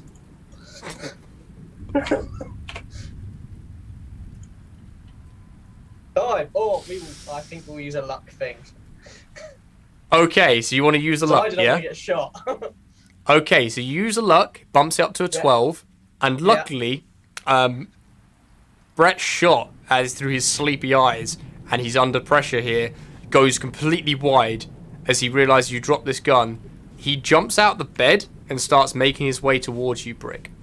So, Mac, unfortunately, you've not been able to bring him round to see this creature, but he hasn't wounded your friend, and he is now moved in the doorway, so he's out the way of danger. As he does so, he turns around to look at you, and he sees your mother just sort of like spasm in pain as something is over her. However, Mac, you notice that the dust cloud of talcum powder, which was outlining the creature, as soon as the gunshot went off, disappeared completely and started to fall onto the bed. So did Brett see the creature, or just see the? Or not He's see- seen your mother spasming. He hasn't seen the creature or the outline of the creature. I'm going to run up to my mum as I saw the outline go, whilst looking around to see if it's like on the ceiling or like any kind of like thing. But Yep. I'm going to literally shake her awake. She Yep. speaks in the face, so yeah. Going to shake her awake Yep. and it like basically try to shake her awake, and then. So the way this scene is going to pan out is as it runs round, as you run round to the side of the bed that your mother is, the camera follows you round, and we see just over your shoulder, you turn your mother over, and your face, we're looking at the back of your head now, so it obscures her face. Sorry, chat, you're not going to see her face. But you shake her awake, and she's like, "What are you doing, Mac?" And the camera flips around, and we see a faint flash of purple from the wardrobe behind you. Would I notice? You see the flash of purple on the wall behind you, yes. Um, And she's there like, "What are you doing, Mac?" I think we should just go downstairs and have a good talk. I need to talk to you about Brett.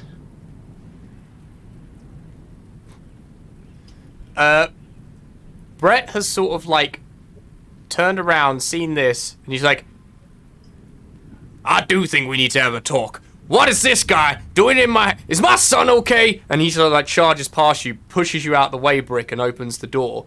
And Bradley's there, and he's sort of like... He's actually crying, we're going to say. And he's like, "What, Dad? Why is the gunshots going off?" Ah! And we'll cut that scene there. God damn it! Agent P and Scott, you are about 3 minutes away from the house. Actually, no. You're 30 seconds away from your house. Oh, okay. What's going through your mind, Agent P? I'm just thinking about Nikki and what the fuck's going on. I kind of don't believe it's real because how would they know where she is? I've never spoken about her before. I'm kind of confused. Okay. Scott, what's going through your mind?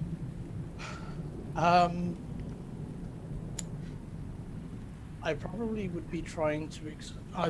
During the drive, I probably would have explained what I experienced with that Civil War looking dude, and explaining and then disappeared behind the donut shop. Let's jump in exactly at that point then. And when that thing came through the cellar door back at Hank's house, there were no tracks to or from outside. It came through the door. And I've just gone and recommended a place where lots of people sleep and pay to sleep. So why are we heading to a different location? Who are we going to? My partner's house. Well, my house, our house. She rang me and said that there's something in the house. Oh, okay, cool. Did you? And that's why you said stay awake, right? Yeah. Is that right? No. Stay awake? Yep. Oh. By the way, and I'll be like I'll like throw some of the medicine, like the caffeine stuff, over to her side of the car. So, like, take that just in case. Yeah. I'll take like 4. Okay, so as you shove these Pro Plus pills into your face, you screech up to the house.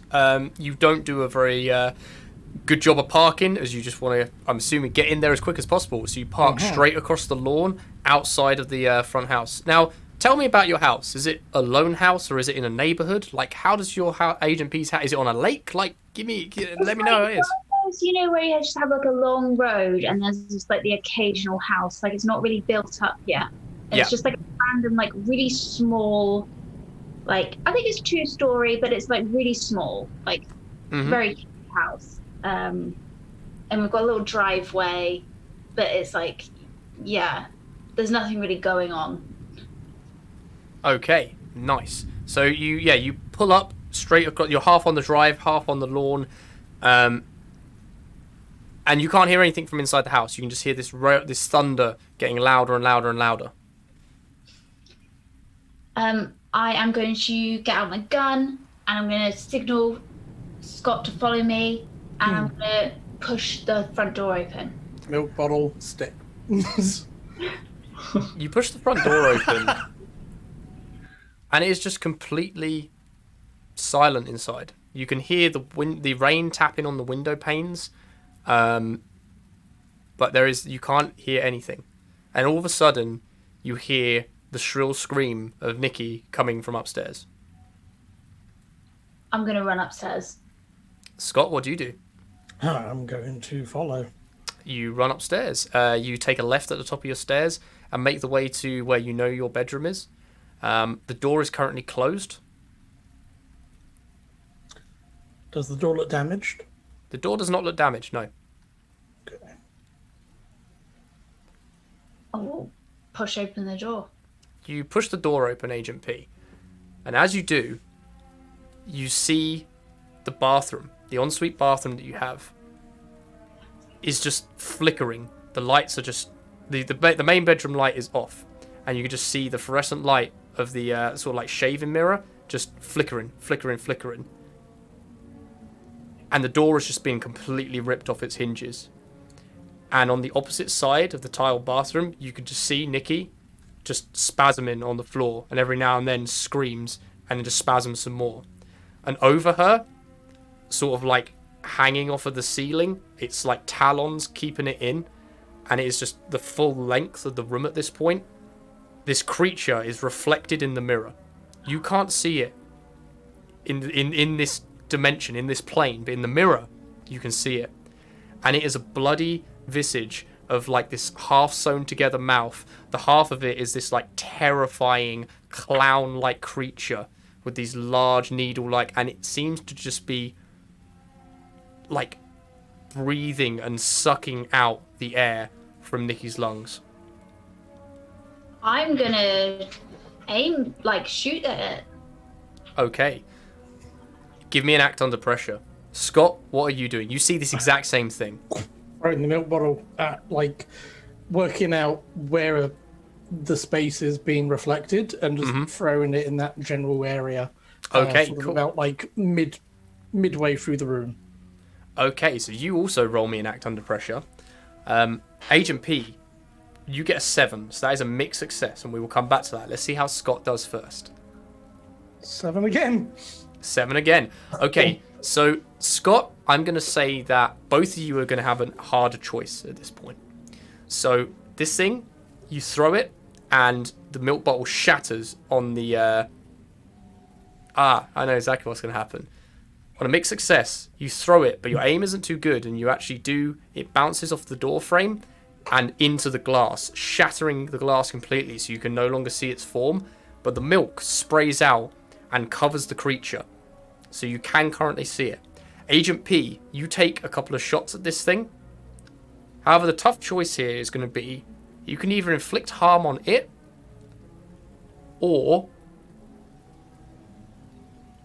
but Nikki might be in danger still. Or you can not inflict harm on it, but Nikki will be out of danger. I only care about Nikki, so I'll make sure she's not in danger. Okay. So the first shot you fire goes to the left, which is very unusual for you. You are a trained marksman. You very rarely miss. The second shot you take, the porcelain toilet just explodes as you hit that instead. But the third shot you take finds its mark, skimming the shoulder of this creature. And upon noticing you and taking damage, it just disappears completely. The milk falls to the floor all over Nikki, and you just see absolutely nothing anymore. There is nothing in the room. I'm still going to run in there and just swing into the space. As you do, you swing, and your stick goes completely through the space in which it used to be and hits the wall. Your stick is sturdy, but even that, the impact enough, smashes the tiles completely and dents the end of your stick slightly. Fuck! Nikki is still on the floor and is starting to come to, but is pale as a ghost and not looking good. I am going to go over to her and check to see if there's any wounds or anything.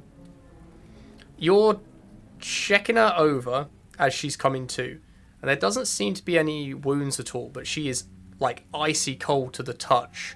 Her skin is like pale. You can see like she's got like the bluing of the lips where the blood has started to turn in her body, and she's like, "Pammy, is that you?" She's got her eyes closed still. She's like she's keeping them closed, like she's clenching them. You can tell that with every ounce of her like strength she has left, she's keeping her eyes closed, and she's just reaching out trying to find you as she's shaking. Nikki, we need to take you to the hospital. I've got Scott here. You know, the one that you said is really handsome, the hair. Her eyes open slightly, and all we see is it flips back around as if we're seeing from Nikki's point of view.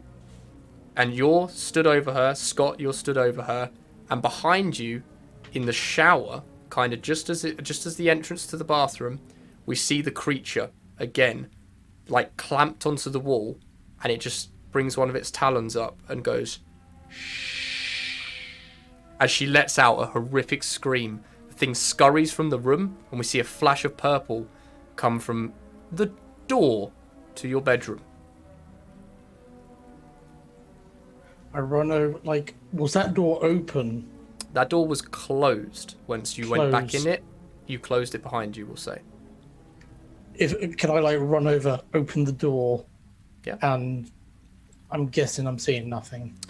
Scott will come back to you in a second. Agent P, you have Nikki in your arms, screaming hysterically, clawing at the walls and, like, clawing at you. Like, she is terrified. Her fingernails are starting to come out, the amount she's, like, trying to tear at stuff, and her eyes are just clamped closed again. I'm not good with people. I'll just go shh.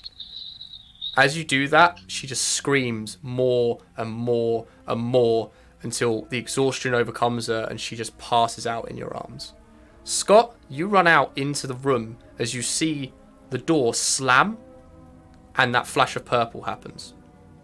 What do you do next? Fuck. I am going to try the door. Try and open it.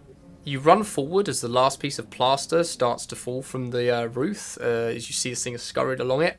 As you open the door, there is nothing but a pitch black hallway in front of you. And there is no track marks on the roof. The creature seems to be gone. Shit. I'm just like going to kick like a bedside table in frustration and just be like, fucking portals! And we will end that scene there. And we will end the session for the night there as well. So, I don't know when our next session's going to be. We're going to discuss that now off stream. But to everyone who tuned in tonight and watched, thank you very much. We really appreciate it.